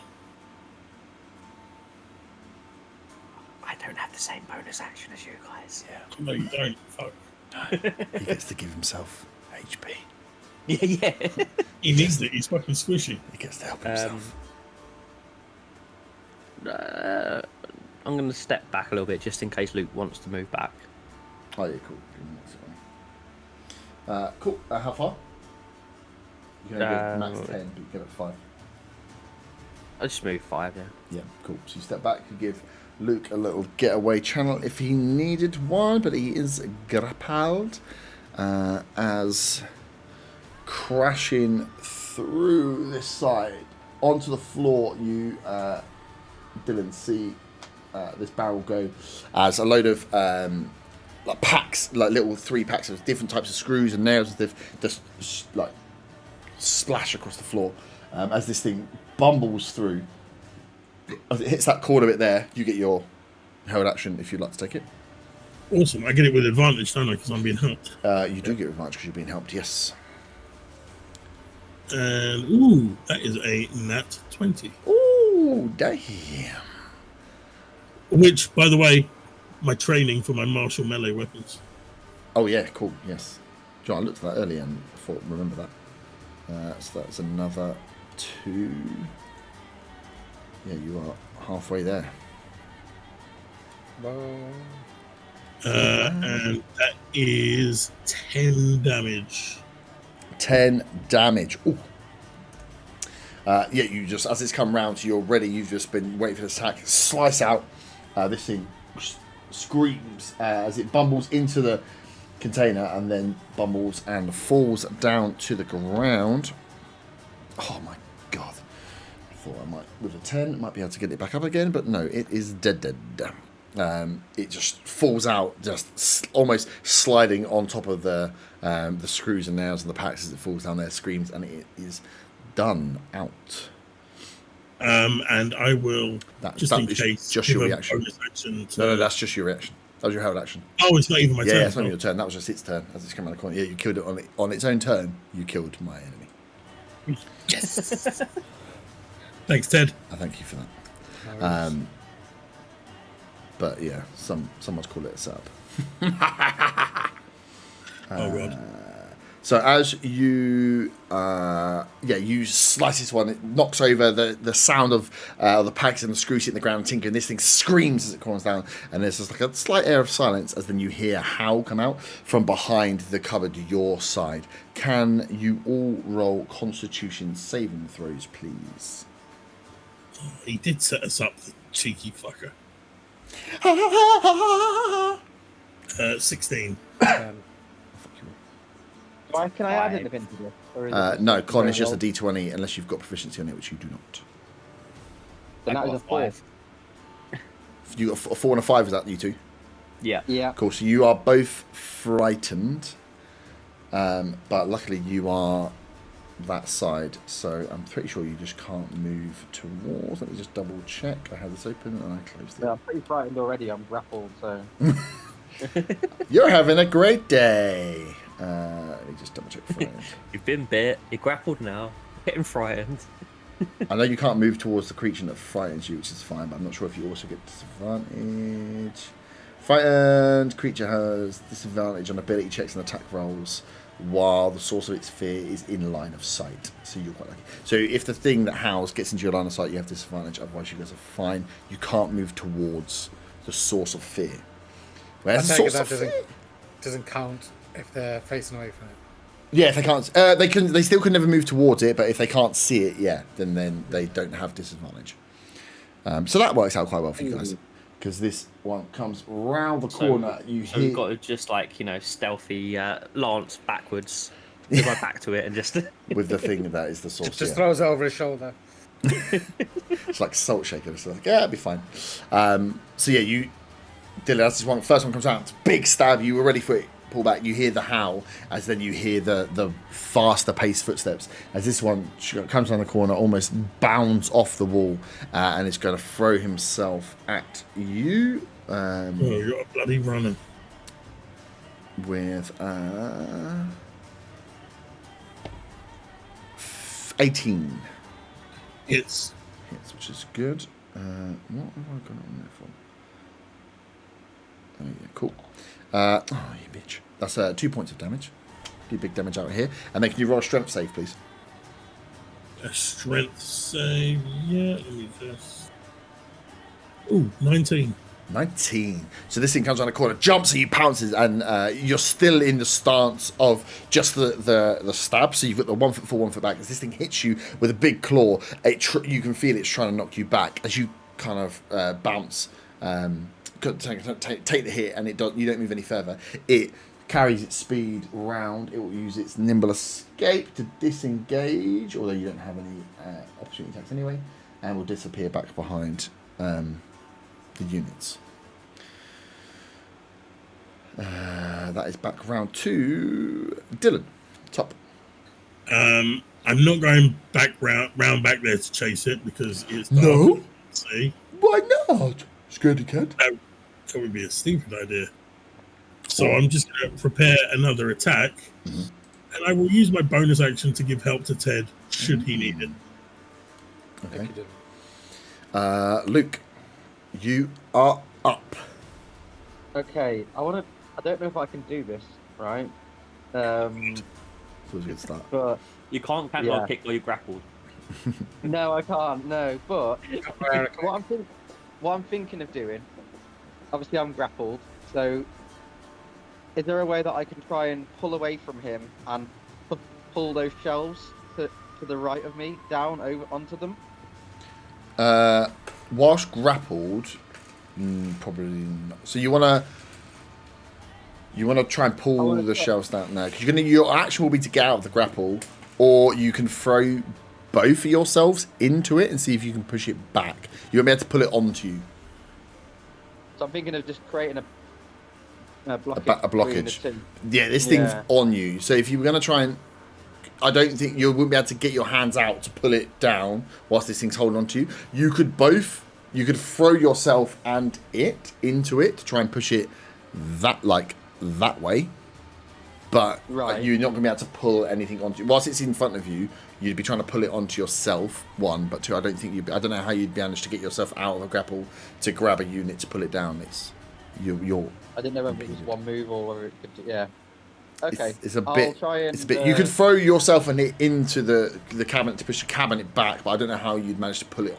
Pull it onto you is different too. I've got this thing. It's holding me. I'm holding it, and I throw us off sideways is one thing. To go, I'm going to let go whilst it's holding me. Reach up high and pull a shelving unit down is a bit more difficult. Okay, and so if I broke the grapple and then someone else pushed it down, would I have to do a save to get out or something? Yeah, if they push it on top of you, yes.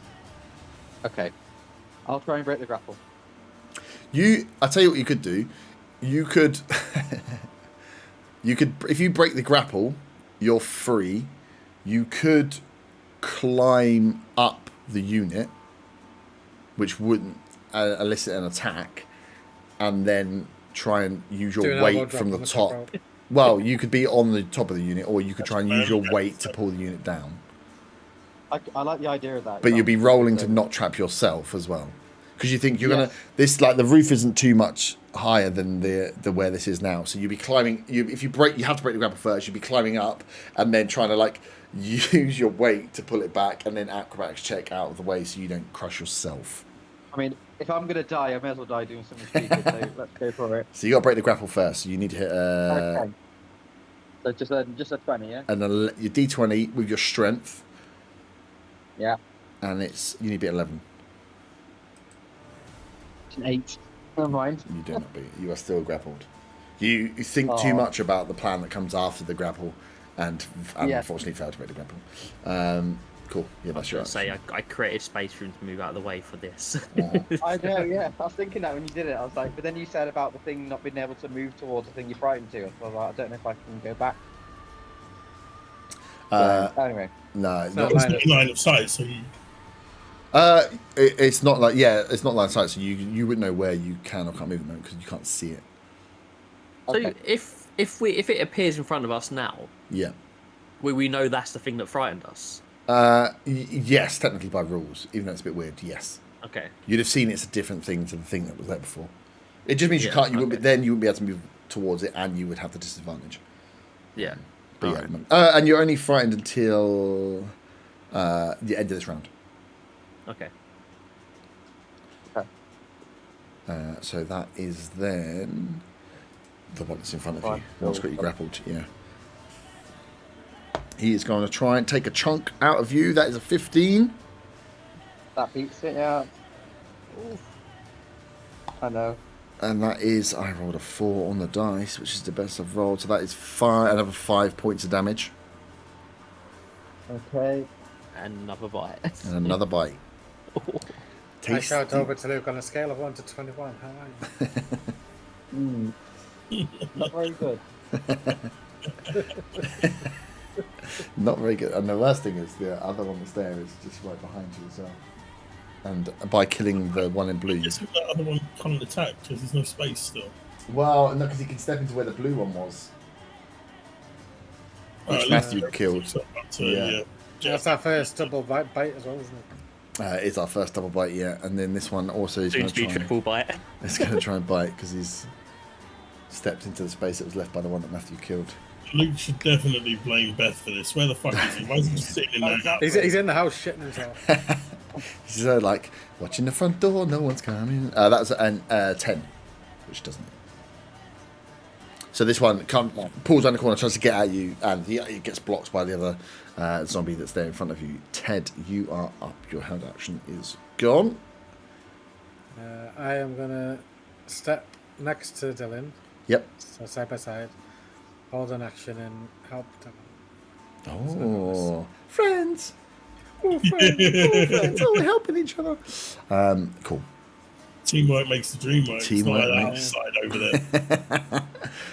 That's So- not very good. It's not very Dylan-like, is it? You step, and as you hear, and you're both stuck there, like, okay, cool, ready yourself. One comes round the corner again as it hits the same place you were ready for before. Dylan, you get to take your held action at advantage because Is- you've got help. Oh, at advantage is a 19. 19 hits. And that is 6 points of damage.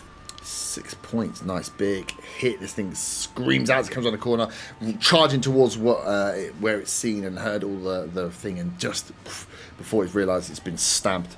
Not liking that at all, but it does. Oh, it's going to swing back at you in a reaction, I think. No, moving up space forward. Let Yeah, Ted no, attack. he's going to take another one. That is a 19. Hits. And that is then 3 points of damage, and you are now grappled by this thing as it takes the hit, charges itself at you. And this is where I might have pooped myself a little bit as another one comes around the corner. It's going to try and scramble over the bins towards you, Dylan. So it's going to have to make an acrobatics check, which it has a -2 to, which is not good. I've got a 3, so that's a 1. So you see the second one come charging over. It just bundles again into these barrels, sends them kind of sprawling around as it falls prone, kind of like in them. And remind me that's there. So yeah, this thing comes charging around, hits the barrels, falls down. Its best bet it can do is to stand up and use its full action to step in. Which you probably would do, let's be honest. Ted, you can take your held action. Yeah, reaction with advantage. Yep.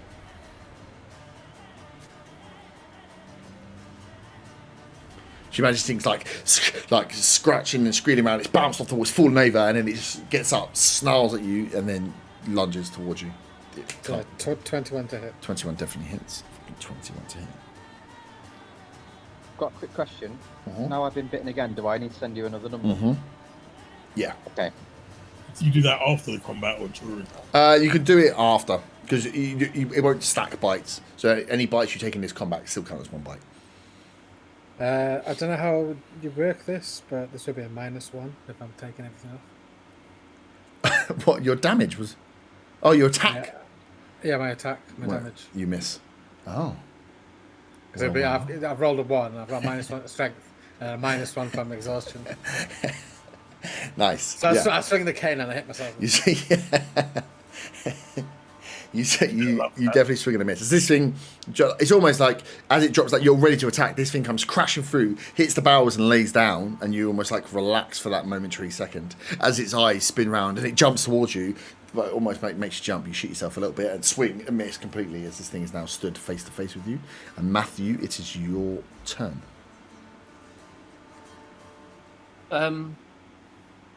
Well, I guess I'll do the same as I did last time to try and help Luke, because I can't get to the one that's actually grappling him, can I? So.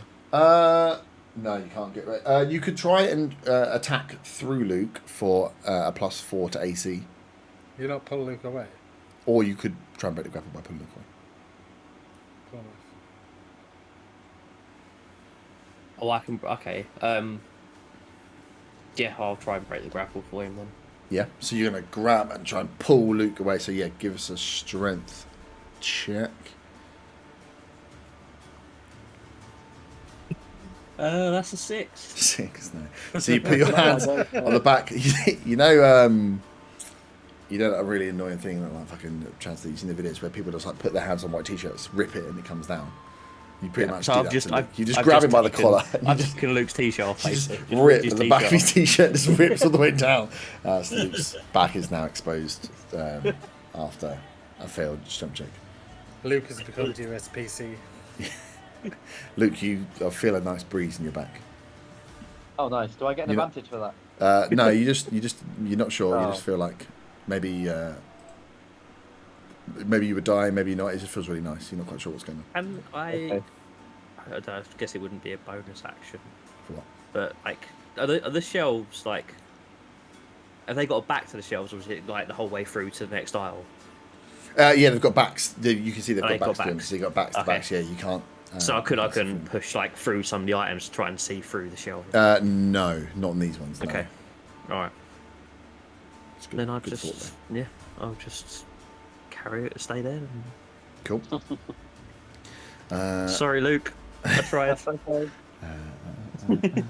I've got it. You guys are no longer frightened. As That should have just bloody attacked. oh, He's no. already been bit once. If you say bites don't Don't stack. then Yeah, you can just keep yeah, taking it. I had just absolutely no reason to try and stop the grapple. Does it not accelerate the process? Well, essentially, he's going to get eaten, isn't he? Because there's going to be multiple things attacking him. So whilst you're I grappled, mean, if he success, if it might stack because if he's failed the first one. yeah, it could stack. Yeah, it's every bite you have to roll for. But yeah, if you get multiple ones, it's one of those things. You know, when you make a mechanic, you don't think about the implications of Dewhurst playing a game. So this is a real stress test for the mechanics. Normally, when It's all someone for gets the bitten, they Fine, it's all for the content. it's all for the content. So you guys hear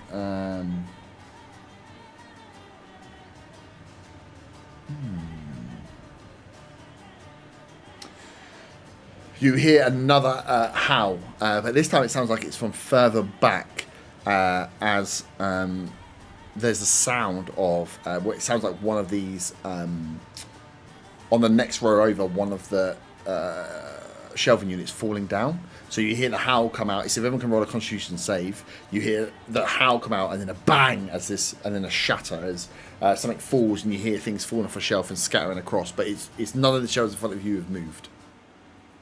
I got 6. 14. 14, you're fine. 17. 17, you're fine. Luke?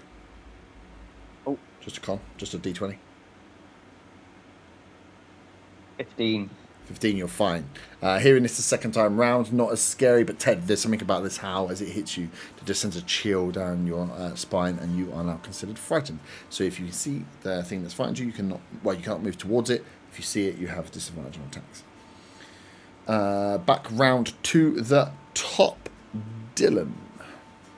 I guess I'm gonna take another machete swing at yellow guy there. Yep.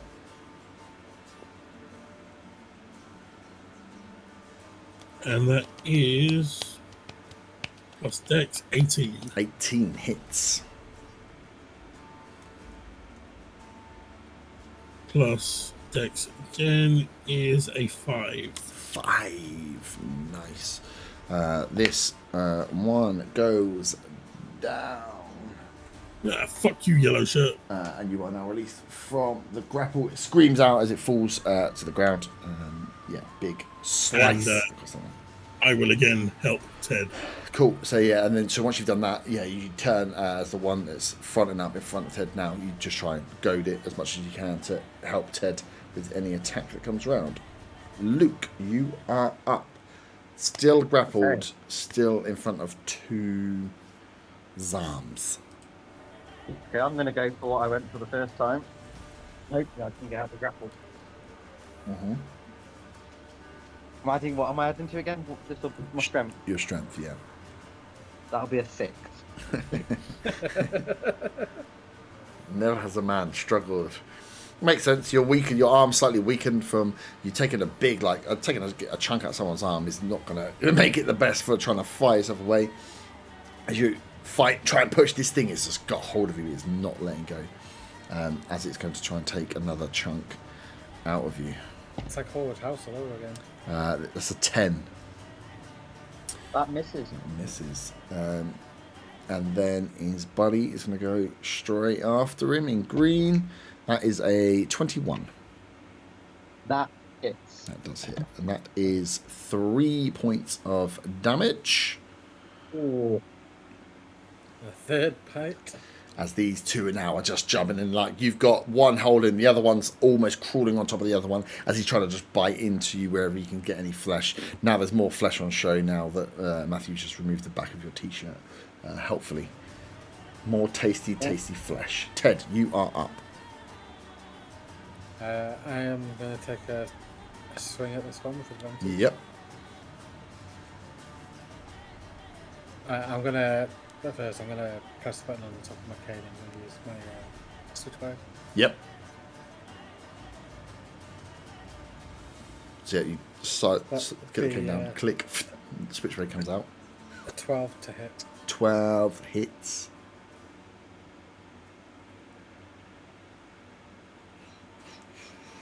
And a 2 damage. 2.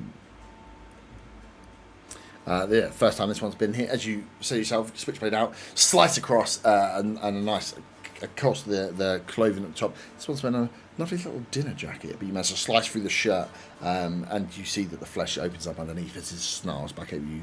Seemingly didn't give 2 shits with what you just did to it there. As it is its go now, it's going to go back for you. I rolled a natural 1. That's 4 natural 1s tonight for me, baby, on 3 different dice. I hate my life. It misses. So yeah, this thing just goes for you, and as you got yourself set, you manage to dodge back. You're in a small area, but this thing is, again, this zombie stood on little packs of nails and screws as it tries to steady itself to fight, slips a bit, falls short of the attack. Next up,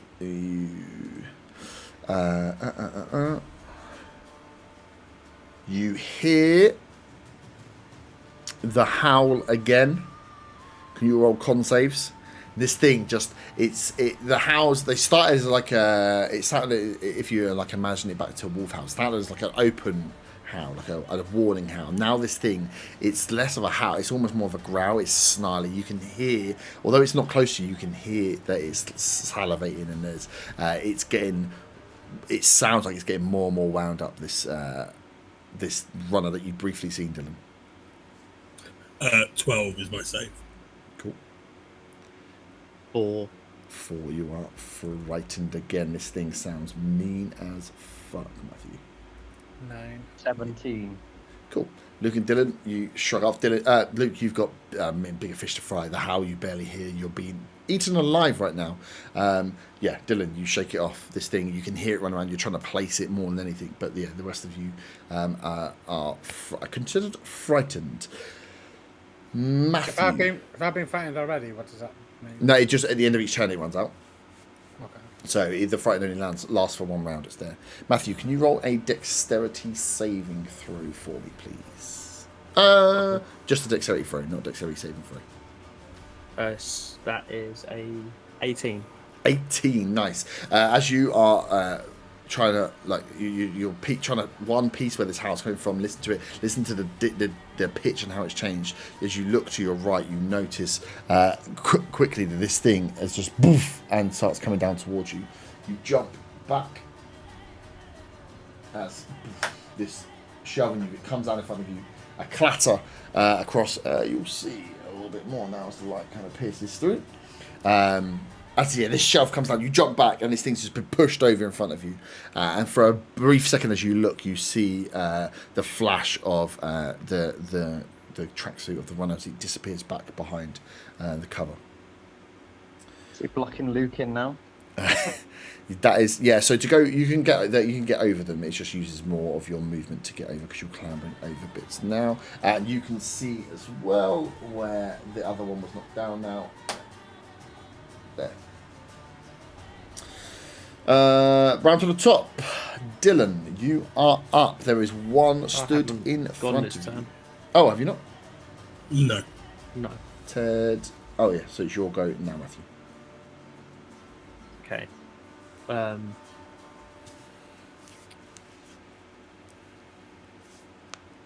Okay, I am going to step up onto the shelving unit and go for the one in green around the side of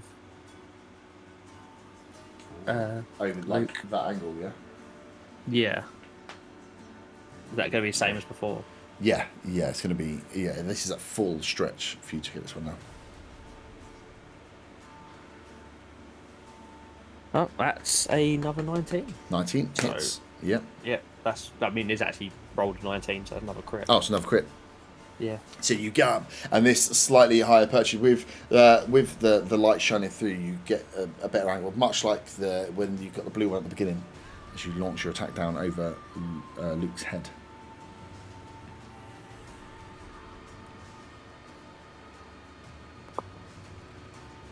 And that is a 23. Fucking hell. So I rolled a 9 and a 10 then. Kills it, yeah. I think it's dead. You step up, and again, you get the right angle. You see as Luke is fighting off with the one that's got grappled. This one's bit into Luke, and as he looks up, you just see the lights of his eyes. That was your time. Swift as you go in with a lance out through the head, and it falls back. Dead as the doorknob. Super dead. And I think I'm going to step back down to where I was before, back off the shelving unit. Cool. So it's round to the top then, Dylan. I forgot to give my bonus action. Is it too late to do that? No, it's fine. Since I've got the bonus, I'll swing at this one in front of me. Yep. And that is a 21. 21 hits. And that is for 6 points of damage. 6 points, nice. Big slice again as this thing is fronting up, looking at Ted. You swing in, takes a big hit across its right arm, but turns towards you. The arm, as it swings down, loses a bit of its mobility, but this thing's still up. It looks hurt, but it's still up. And I will take one step back and give my bonus action to Ted again. Once towards Matthew? Yeah. Cool. That's going to trigger an opportunity attack. Gonna get you. Ah, rolled a 13. AC is 14. Oh, fuck you, man. Cool. So you step back. This thing tries to swing at you with its dead arm that you just cut. It just flops out, misses completely as it gets annoyed by that fact. As you step back, Luke, you are up. Okay, I'm going to go for the attack this time. This thing hasn't been hit yet. Yes. It's And it strong. probably won't be hit after this round. Okay. Roll your d20. That was a natural 20. Hey! Yay. Finally, he's found his resolve. Gets the knife out. Do your damage. So roll. So you're doing it with your knife, right? So roll 2d4, Yeah. and then whatever the highest one you roll is, double it, And then add your 2. and then add your 2.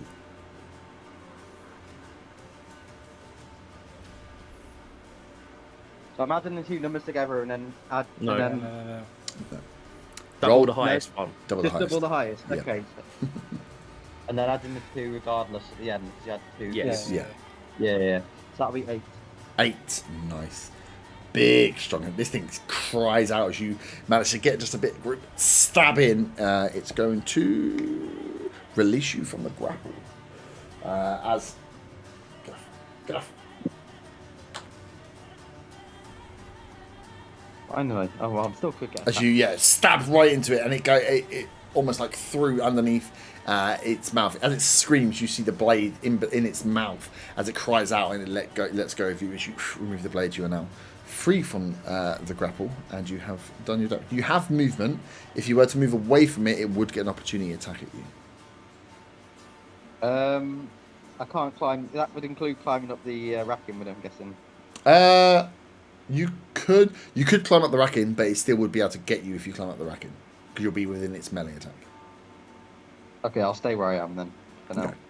Yeah, so either way, if you don't want to move out of its range, you could climb up as part of your action, but it's still going to be able to attack you on its go.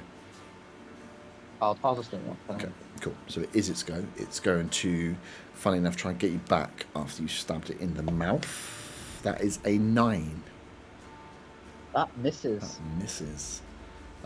So yeah, this thing, as it's screaming out, gurgling now as bits of blood and saliva falling out through the hole in the underside of its jaw, swings out at you, misses completely as you fail. You're finally finding your feet in this fight after taking many, many hits. Ted, you are up. Say now, is knife attack didn't do so much damage. I roll an attack with my cane. Yep. I was helping you, so. Yeah, with advantage.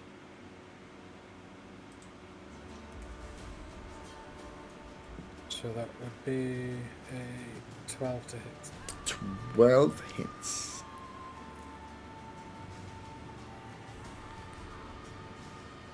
And a 5 damage. 5 damage. That one goes down. As you step forward and weaken from the arm, you notice the weakness and you step up, and the cane just cracks straight across the underside of the jaw. Almost, it sounds like you dislocate its head from its freaking body as it falls back, just KO'd down. Out of actione. They will give bonus out to them. Cool. Nice. Matthew, you are up. There is no one visible on the board, but you know there is something that keeps howling in the dark. Okay. And I can't reach the one that's in front of Luke. Not without stepping up and trying to attack with the AC addition. Through Luke. Yeah. What's the additional before that? For only going through Luke, it'll be a +2 to the zombie's AC. Is there not another square like there is where I am standing? The door. No, the things door there. hinge is there. Oh, right. So that it's like one square forward and one square back would be fine, but where it is perfectly in the way, yeah. And if he got next to him, he would be within 5 foot as well. Yeah. Yeah. Okay. I'm going to step back up on top of the cabinet Yep. and look out further into the store and ready an attack Okay, nice. in case anything comes at me. Roll a perception check. With disadvantage because it's dark.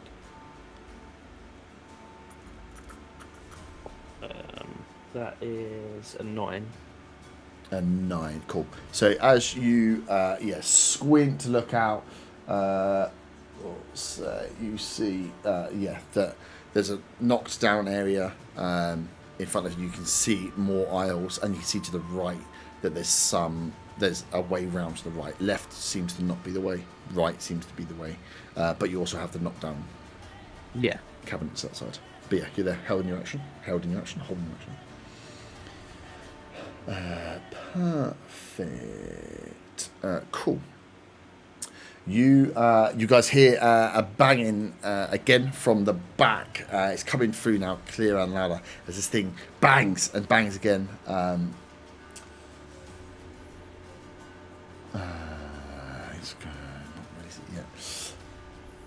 Can Dylan and Ted give me dexterity checks, please?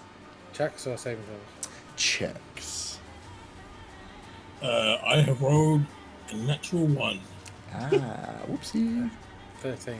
13. Ooh, 13. Sorry, 12, because I've got myself from exhaustion. Yep. Oh, yeah. Cool. So, this...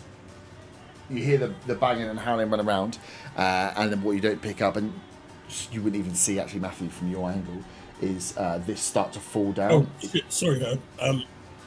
Ted was helping me. Do I get an advantage on the ability check? checks? I save it for my turn. Ted's just had his go. I did do a bonus action for help, though. On that go? And after I killed that one, I did bonus action for help for Dylan. If it's not for abilities, yeah. It's your ability or attack roll. You should get it on. Okay, and I did actually say it this time as well. Cool. Yep. Okay. Roll again. Hold that natural 1 then. Yeah, that was a juicy natural 1. You're about to get squished. Good. Natural 2. I now have a 14. 14. Okay. So you both. Yeah. You both. It wasn't quite strong enough though. As it falls down, you kind of catch. As it's coming down, this thing, and you rolled 13 and 14, right? So you both catch it there. You both take 4 points of force damage as it comes down and hits you as you see it going. Dylan, you guys step back, like whoa, kind of give the warning. You both get your hands up as this thing poof comes down onto you. You're holding it up now, so on your next go, you'll have to like jump out to get it done. But you've taken a bit of damage. Hasn't completely crushed you though. How bad would that have been with the nat 1?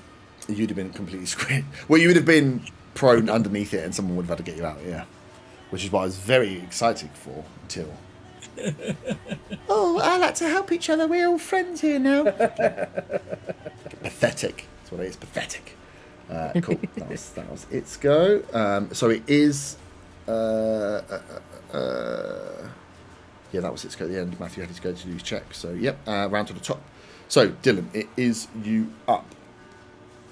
So you'll take an extra 5 to get yourself out. Movement. Yep. Can we attempt to push the shelving back and over in the opposite direction? You can. Yeah, we can bring... you can. We'll drop your action down to Ted's, though. So have you hold an action. And then you'll both roll a strength check to push it up and push it over.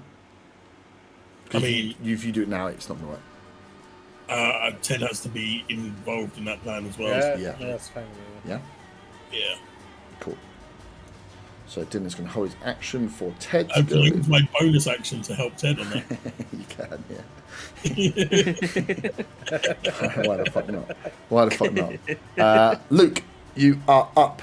This thing swung and missed at you. You know that it is likely to attack just after you attack it. It seems to happen every time. It's crazy. What would you I know, like it's to do? weird that. I'm gonna attack it, funnily enough. Yeah?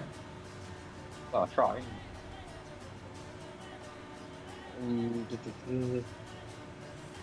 16. 16 hits. And then...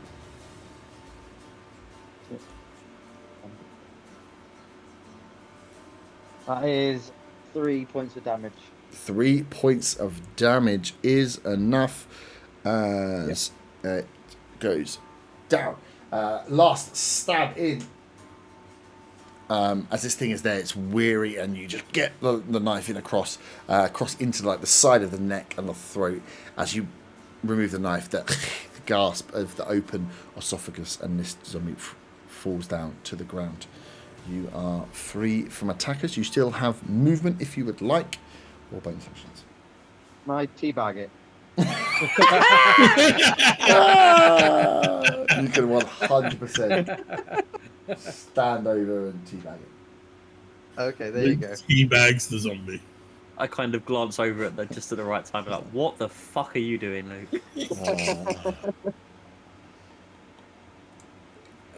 Oh yeah, you were living on the street. You never played Halo multiplayer. Jesus Christ. Ted, you are up. So it's both your goes now. You can both use your bonus actions to help each other, fun enough. Yes, if you want to use my it. bonus action first to help. Yep.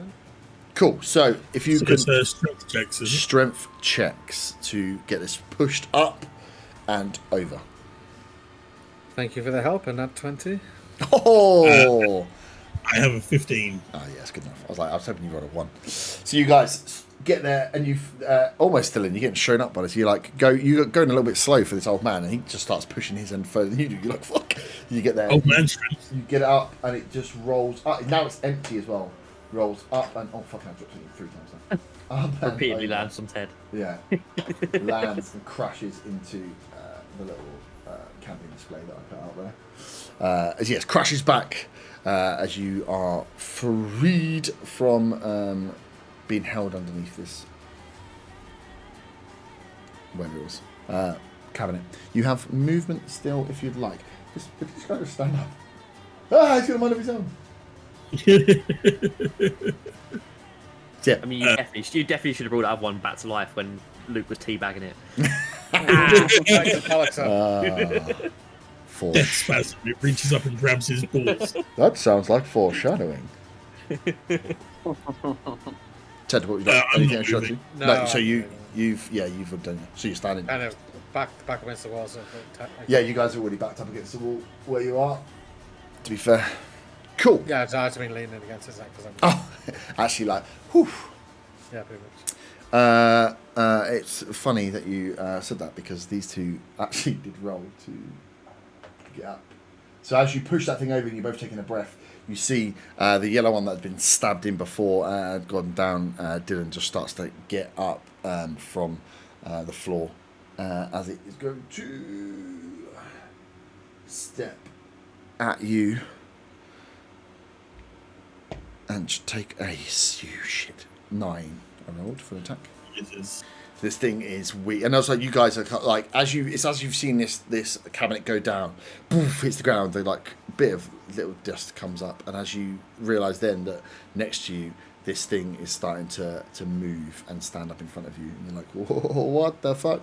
As it is there, where is? I put it on the wrong one. Did I ever have a green one in there? Did you kill a green one? Yeah, Matthew. Yeah, there was a green one there that was was one. by the cabinet. Yeah, he's there. Okay, good. I was just checking.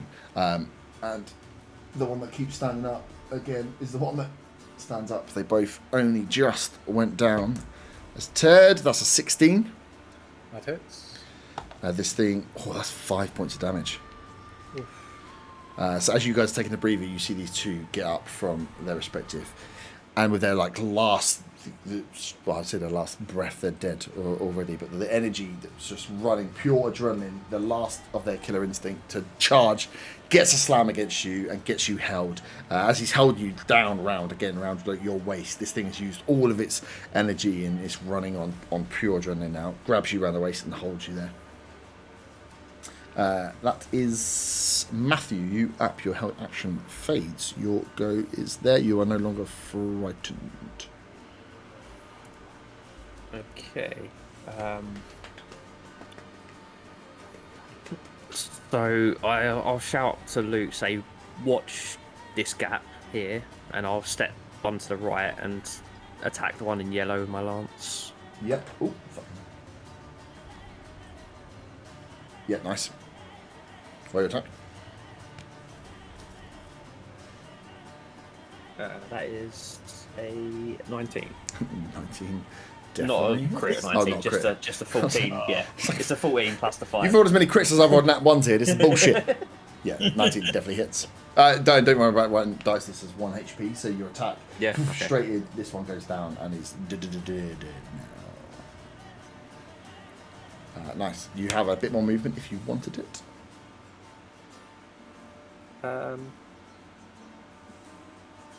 No, I'm just gonna stay there, I think. Nice. Cool. It is then. Let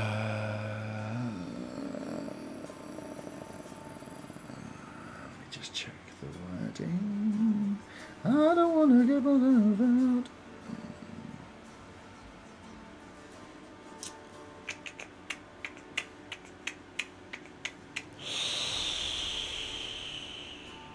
No. So you hear again from the back of the room, you hear another howl go out. This is silent. Now all these cabinets being knocked over, this is getting louder and louder as it comes from the darkness at the back of the shop. Can you all roll con saves, please? 9. 9. You are frightened. 9 as well. Oh, you are also frightened as another shelving unit goes down as this thing is rampaging round. 10. Am I rolling one as well? Yeah. 10 Yeah, just I got passes. 10. Yep. 10, you both just passed. So Ted and Matthew, you are both considered frightened by the thing that is somewhere in front of you in this shop. And yeah, you hear another cabinet from the one behind you. And Matthew, as you hear the movement, you almost look up and you see the one you're next to just wobble slightly, giving you the feeling that it's one on the row behind that's just been pushed over and knocked down. And yeah, you hear the banging again, lots of banging. It's not just the banging of these things falling over. You're hearing this thing almost as you're picking up, sounds like it's howling and like running, rampaging around, knocking shit over, and then smash, and then running around and rampaging. And then a thing falls down, so you can hear this thing is just like going mental, almost like a junkyard dog. It's a very excited dog running around in circles. Yeah, just knocking shit over, wondering howling, something. banging stuff. Yeah, it's a weird set of sounds you're hearing coming back from there. So that is back round to the top then. Dylan. There is one in front of you here that is grappled onto your best friend in the world, Ted. I'm pretty sure Ted can deal with that without my help. So That's what I want you to think. I am going to go and climb on top of the toppled shelves in front of me. Yep. 15. Yep. I just look at Dylan and disbelief. Hold in action. Okay. What are you holding? I'm holding the net. Yep. If I see this fucking thing, I'm netting it. Okay. Cool.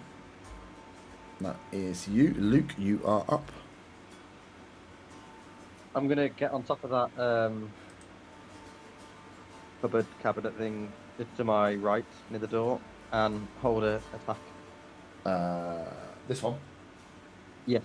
Yeah, cool. So you step out, get on top, and you're holding an attack. Nice. Cool. So as you step away, you and you're holding your attack, waiting for something to come down. You hear the movement from the.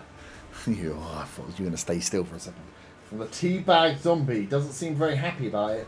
As he gets up from his feet, you realise how lucky you were to be holding both of your testicles still in your testicle sack as it charges up towards you again. This thing, it once it gets up, it's almost like its eyes just are so wide, like almost a frightened animal. And this thing just charges. You feel like it's running on something almost otherworldly as it fucking misses it. It's a 9. Yes. As this thing gets up, as it sees you, you clock it, and it goes jump straight for you. You have your held attack if you want to attack this thing. Yeah, instead. I'll do that. Yeah. So as you see it coming towards you, you steady yourself round. Roll your attack. That's a 16 plus 4, so that's 20. That definitely hits. And don't worry about damage, it's only 1 HP, so you do it. So as it comes up and it comes towards you, it launches at your feet, misses, and as it's there, you just stab down with a knife into the skull, whoosh, remove, and this thing is dead. It only has 1 HP, so even you could miss it from there. Dead. Ted, you are up, but you are frightened and grappled. You're not in line of sight of the creature, though. Because it's dark. Attack this creature in front of me then. Yep. That's a 7. 7. Oh, sorry, a 6 even. Oh, even better. 6 misses. This thing's got hold of you. As you try and get enough leverage to get something around it, it just blocks you off. Yeah, again, you're seeing it right up in front of your face now. This thing's eyes, like it's almost like its eyelids have been removed wide open as it's salivating, and it's almost a completely. It feels like a different thing to the thing you were fighting before. And it is its go just before Matthew, as it's going to try and bite you. That is a 11 plus 3, 14. That hits. 14 hits. That is 5 points of damage. I'm down. Oh. Down and bitten. Right roll. It's Fucking hell, you lot. Stop looking like snacks. someone's got to go down. Matthew, you are up. I step forward and lance that one that's there. Yep. Roll attack. Hit and it dies. That's 14. 14 hits, and then yeah, as it's there, you've just seen Ted go down. It takes the bite, looks up, you just stab straight into its face, and it's gone down. Gone. Almost the lances at that range when you've got the knack down for some of these guys for just completely like almost taking the skull in half, doing enough damage across the brain that it goes down. I've sent you the score for the roll for the right. Perfect, thank you. As Ted is down, that is your go, Matthew. Yeah, I can't stabilise him with a bonus, can I? No, That's been no, normal action. it has to be normal action to stabilise him. Yeah. So yeah. Do I do a death save now as well, or later? No, it's only on your go. So it'll be around. So you guys hear the howling go out again. Can everyone roll con saves? 11. 11, you're safe. I'm guessing that's not me this time. No, you don't have to worry about being frightened. Oh, I 'cause see all that. you're unconscious. 6, so I'm frightened. 6, you are frightened. So you cannot move towards the creature, and if you're in line of sight of it, you are frightened. What'd you get, Luke? 5. 5, you are frightened as well. That's not funny. 2 of you have been frightened each time. It's changed as well. Like each Yeah, time it's each time you're done. So yeah, you hear the howl go out as this thing is running around. You hear the bang and the bang, and then he's going to do it, I think. Yeah. Coming charging towards late, you see Dylan, this thing come running out and pounce up over, makes the leap straight from the edge over to make the attack against you. You have your held action. Yes, I have the net The ready. net, but you are frightened, so that is at disadvantage. It is a disadvantage. So you are throwing a dex. Is it a dex? It's a dex to try and throw it where you would like to throw it. This thing is coming at you very fast. Okay, with disadvantage, 13. 13. So you get the net up and in the air as this thing comes charging into you. Its attack is a 18. Hits. Which hits. It slams into you. Does 3 points of damage. And then can you roll a strength check, please? Strength 17. 17, nice. So this thing charges bang into you, try and knock you off with disadvantage because you're frightened. Okay. 12. And you need to roll a 13 to save. I love it when a plan comes together. You get this thing flies up. You get the net up onto it as it charges into you. You take the damage and it knocks you back off the edge.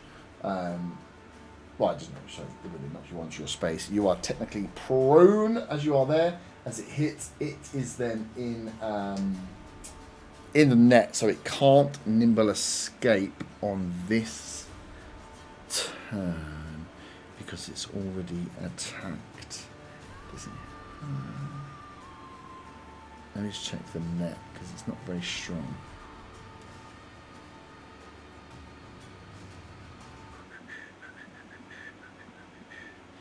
Range, yeah. Oh.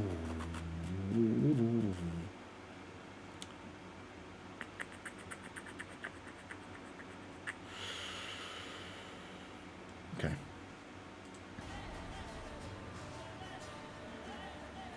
Yeah, it is restrained. Nah, fuck you. But you are. And to the zombie, obviously. Yeah.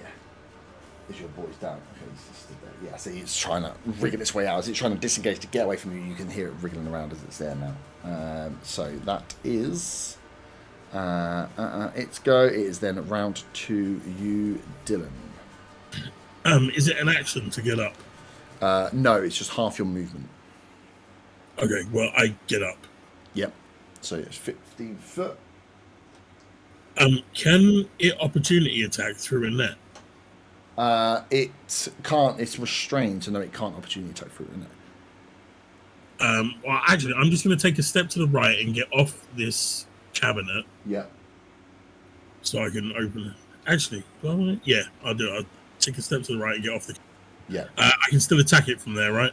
You can still attack it from there. You're still frightened by it because it's not gone round to its go yet, so it'd still be at disadvantage. Yeah, because it's only restrained. It's not prone. Okay, fine.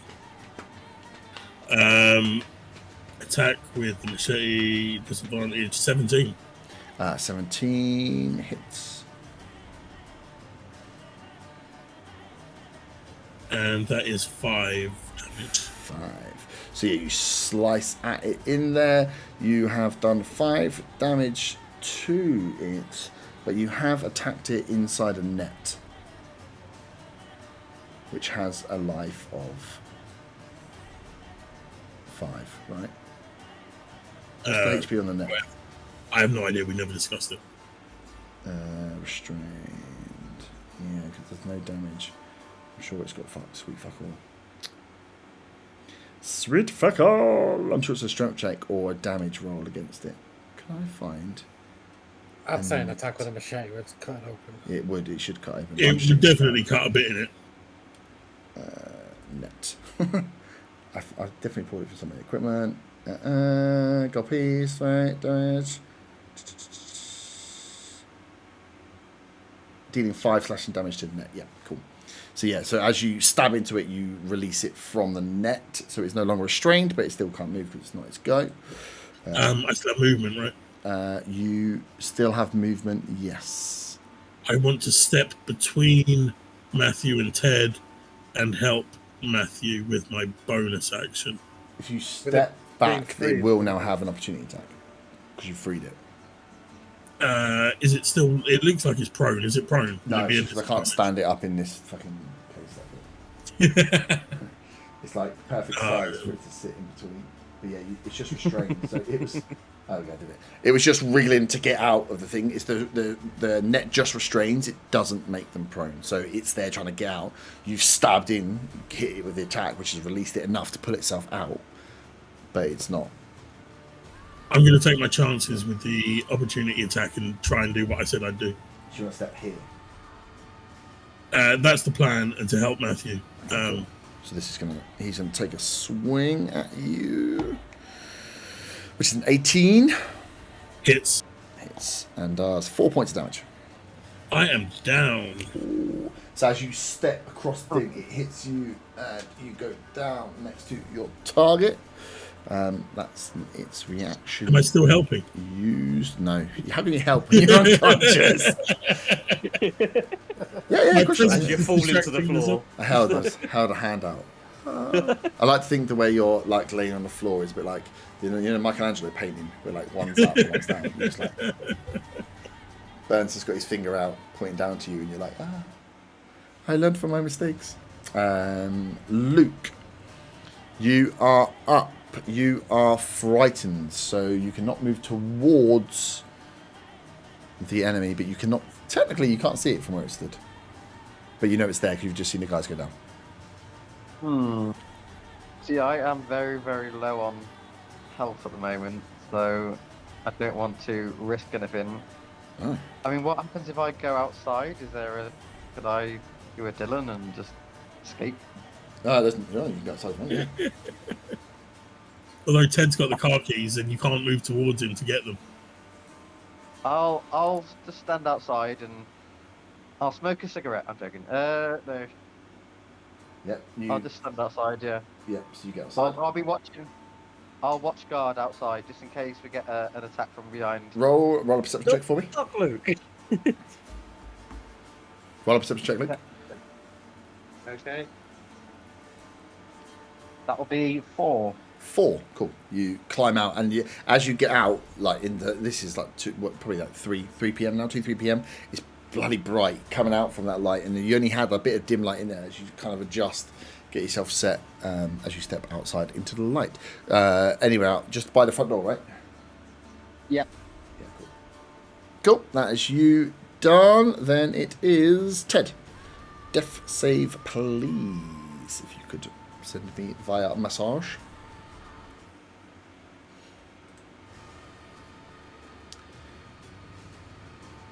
And then Matthew, you are up next.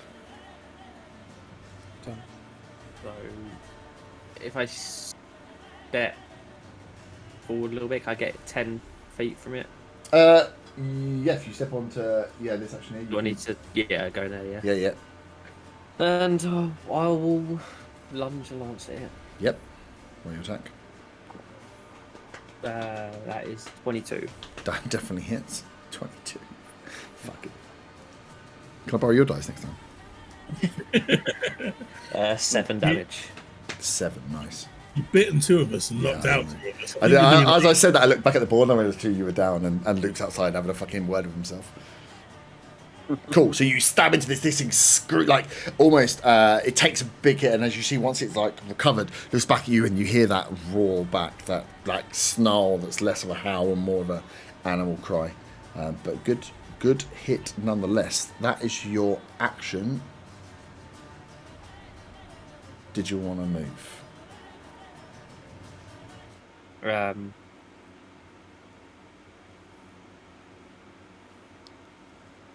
Guess I'll take a couple of steps back towards the wall. Yeah. Yep. You could, because this is looking pretty goddamn bad. You can use you've used 5 foot of movement, right? If you want to drag, it takes double the movement of a square, but you could drag one of these guys away if you wanted to. Or you can stand back, because you've used 5 to go forward and then 10, 15. You've used 15, so you still got 15. Are you 30 or 35 foot? 30. 30, so you still got 15 foot of movement. If you didn't move back, if you had 5, you could grab one of them and drag them further away if you wanted, or you can just get yourself back and set. You can't hold an action or anything. Yeah. But this thing is next on the attack initiative order. Yeah. I couldn't drag them far enough to the door, could I? So you would have been there. So if you grabbed, I mean, it's annoying because it's Dylan, because we all want to see him die, obviously. But if you grabbed him, so you're like, so it'd be 5, 10, 15, 20, 25, 30. You could get him to the doorway. You could have a stand in front of him in the doorway, or you could use an extra space, grab Ted, and pull him, but just to the doorway, not into the doorway.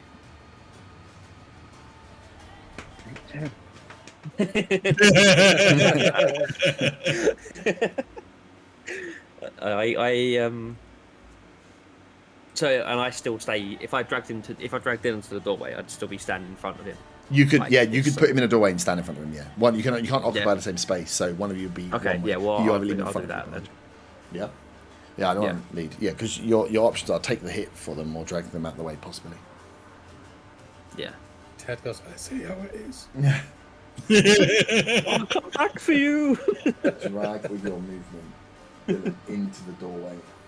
Luke, you're sitting there steadying yourself as you hear Matthew just like throw a body that lands, and you see Dylan just sprawl out completely unconscious as Matthew stand on the door. Yes, I'm hoping. I mean, whether Luke actually will or not. I mean, does Dylan have any roll-ups on him? Any like weed on him? I could You'd have steal to, up him you'd and have to have a smoke. investigate, search him. Take a I might shotgun. do that. It's not my turn. Take a is it? shotgun. This, okay, cool. He is going Joke's to, on you, the shotgun's in the house with Beth because it was going to make too much noise.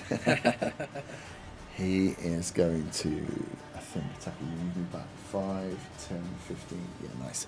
So this one, as you've stabbed it, it's going to look down at you, being the last one up, and just make a break towards you, Matthew, and pounce off the top. It just launches from the top of that cabinet towards your face. Oh, that's near good. That is definitely not high enough. It's like a 12. Yeah, that's not hidden. So this thing jumps, flies at you, just like clatters off your arm, hits the ground, looks up, and then skulks off. It will use its bonus action to disengage, which it has, so you can't opportunity attack. So it would have been 5, 10, 15, hits you.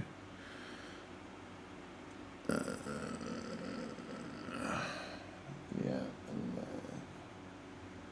cool, disappears off behind.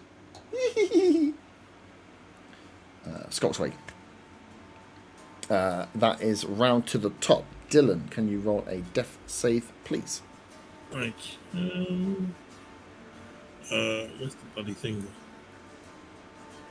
Sorry, close the tab. Ah, okay. It's your first one, right? It is. Nice. Cool. Luke, you are up and outside. Does Dylan have any weed left on him? I think he's all.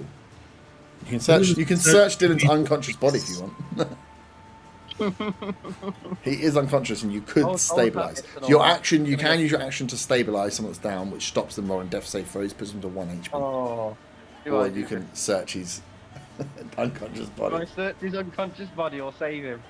Oh, the dilemma. I don't want to play into anything, but you know, he has noticed that you may have taken bites, and you know his inclination to people that have taken bites. I'm gonna do the right thing here. Stab him in the throat. Search him. Ah. I'm gonna search his body. Brilliant. Rolling in. Rolling investigation. There's. What are you looking for on his body? What am I looking for? You say he definitely hasn't got any weed left on him. You can take attack first. Well, you don't know You until don't you know, search. but yeah, you got. Okay, well I'll tell you what. You need a general. What I want is a general area of what you're looking for on his body. Depending on how successful the roll is, then Weaver will tell you what he has within that category. But you can't be like, I just want to search his body. Like, you get a category you want to nail it down to, and then depending on the success of the roll will depend on what you find. I mean, I rolled a 2, so I think I'm not gonna find anything. You're not going to find anything. So no, you use your action to pat down Dylan as he's unconscious. You creepy little weirdo. Yep. Ted, you are up, and you have a death save.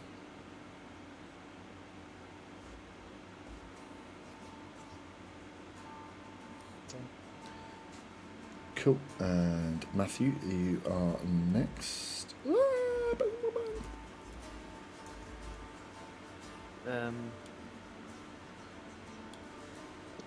Okay, seeing as that's darted background there, I think I'm going to head over to Ted and stabilise Ted. Cool. So you walk over to Ted. Stabilize Ted. Ted, you are no longer rolling death saves. You are on, because he's done it to you, you're still on 1 HP. It doesn't give you your bonus, but yeah, you are not in death saves, which is good. 1 HP, and you're prone. So for you, that's your action, but that only took, oh wait, you can do it 5, 10. That only took 10 foot of your movement. So you still have movement and a bonus action, if you wish. I'm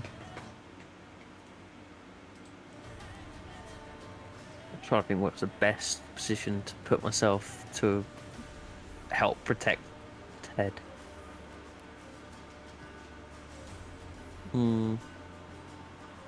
Anywhere that's not near that creepy fucker that will search his unconscious body.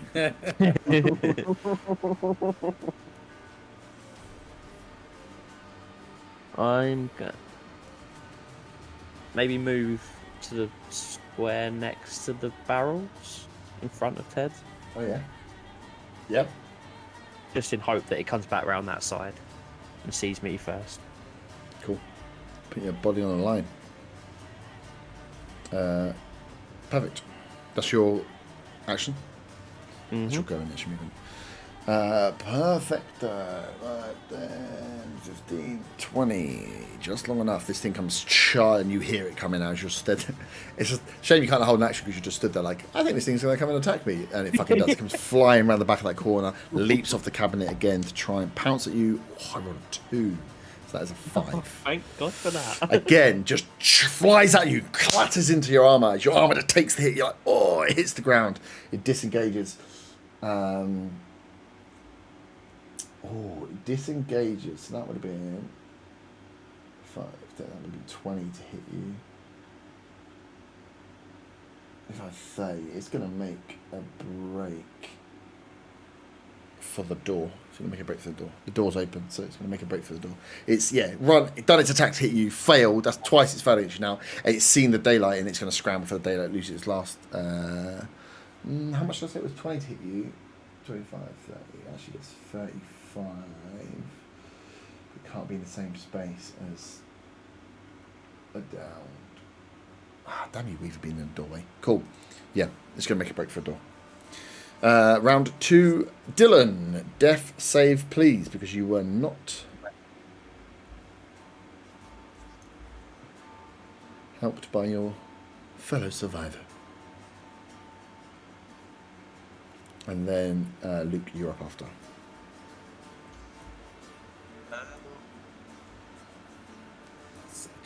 I'm gonna ready an attack Yeah. in case the thing comes out the door. Oh, that's weird. Yeah, crazy. Cool. So you just hold where you are. Dylan is still making.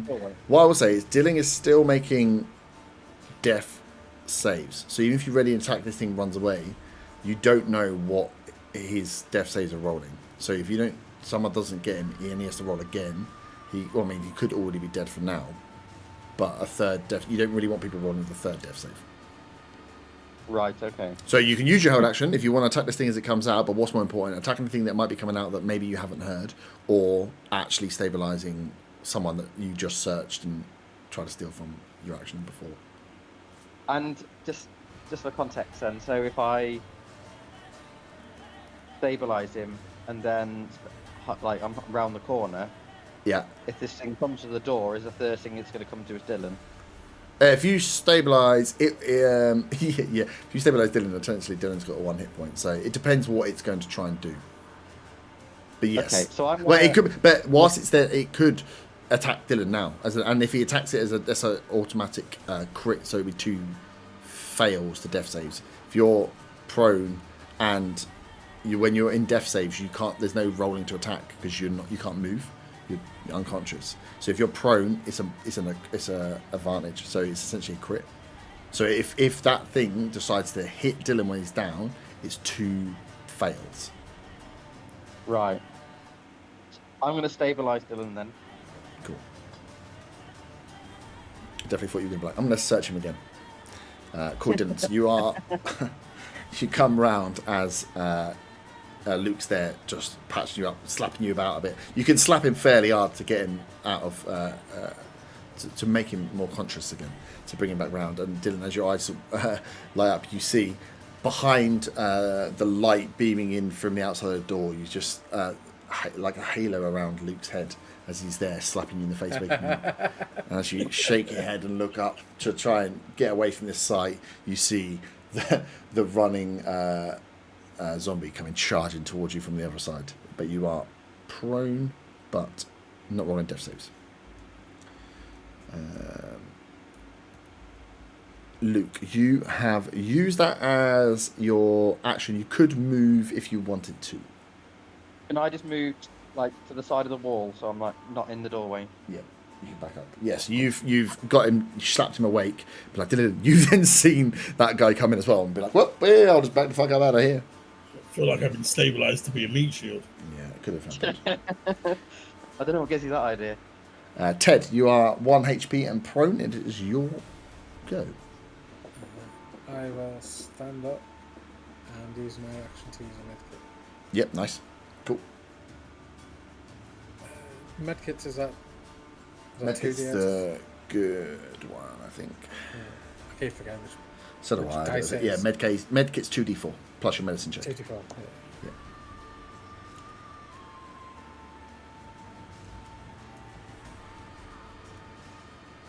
Does my exhaustion count on this? No. So that'd be 11 points. Nice. Cool. And I'll use my bonus action to help with it. Nice. Matthew, you are up. You've deflected 2 blows from this thing, and you've seen it disengage and try to scarp and make its way from the door. Ted's just got himself up. After you've actually, he's up and you can see he's working away with the first aid kit to get himself set. Yep, I am going to step across to get 10 foot and lance him in the back. Nice. Is that flanking, seeing as I'm directly in front of him? You are. It would be, but you're prone, and I'm not sure you can provide. I mean, I've advantage when you're prone. already got the advantage from the help anyway, haven't I? you So, Oh yeah, you have got the advantage from help. Yeah, it doesn't stack. So yeah. that's a dirty 20. Nice. Yeah, definitely hits. Roll your damage. This thing And that has is 12 damage. 8 hit points. You, as it's trying to scramble and break for the light and freedom. Not to be a pain in the ass, but if he stepped away from 5 feet from me, does that help still? Oh. Okay, well, I mean, the other one I rolled was an 18. So Oh yeah. So yeah, it doesn't matter. But yes, it wouldn't have counted. I got a 13 and a 15 in the rolls. Yeah, you would have hit. Yeah, as this thing is scrambling to get over Dylan's body and get out, and it sees the light. As it gets towards the door, you just straight in. And as you remove the lance, Dylan, you just get splattered with bits of bile and saliva and blood and gore as it falls on Better than waking up and seeing Luke. falls on top of your body I in the just saved doorway. you then.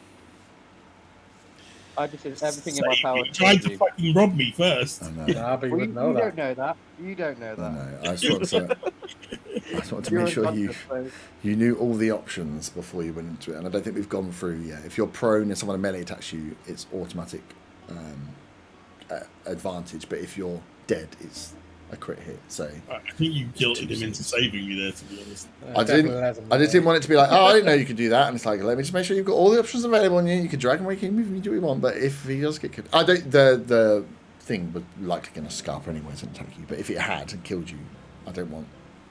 I couldn't pass through him anyway, so. It would have been because it would have just moved right. It can't stay in the same space, but it can push through. Oh, right, I see. Yeah. Could have jumped over. It could have just jumped over you, yeah. It would have been a pretty easy acrobatics check to jump over an unconscious person. But yes, you are out of combat in the all now up as you pick stuff up. All enemies are now down. Luke, can you roll a perception check, please? Yeah. 13. 13. As you are outside and you scout, you get everyone up, and you turn back round to kind of calm down from the situation. As you look up to survey around what is going on, you notice there's just 4 guys stood outside the shop opposite, about 15 foot from you now, armed to different armaments that you just hadn't seen before. They've just stepped out, and as you look up at them, they go, "You all right?" And I think that's where we'll end it there. We'll come back next week. Okay. You're not here next week. Oh, the week after next. Yeah, I'm not here next week. 1 week break. For the next 2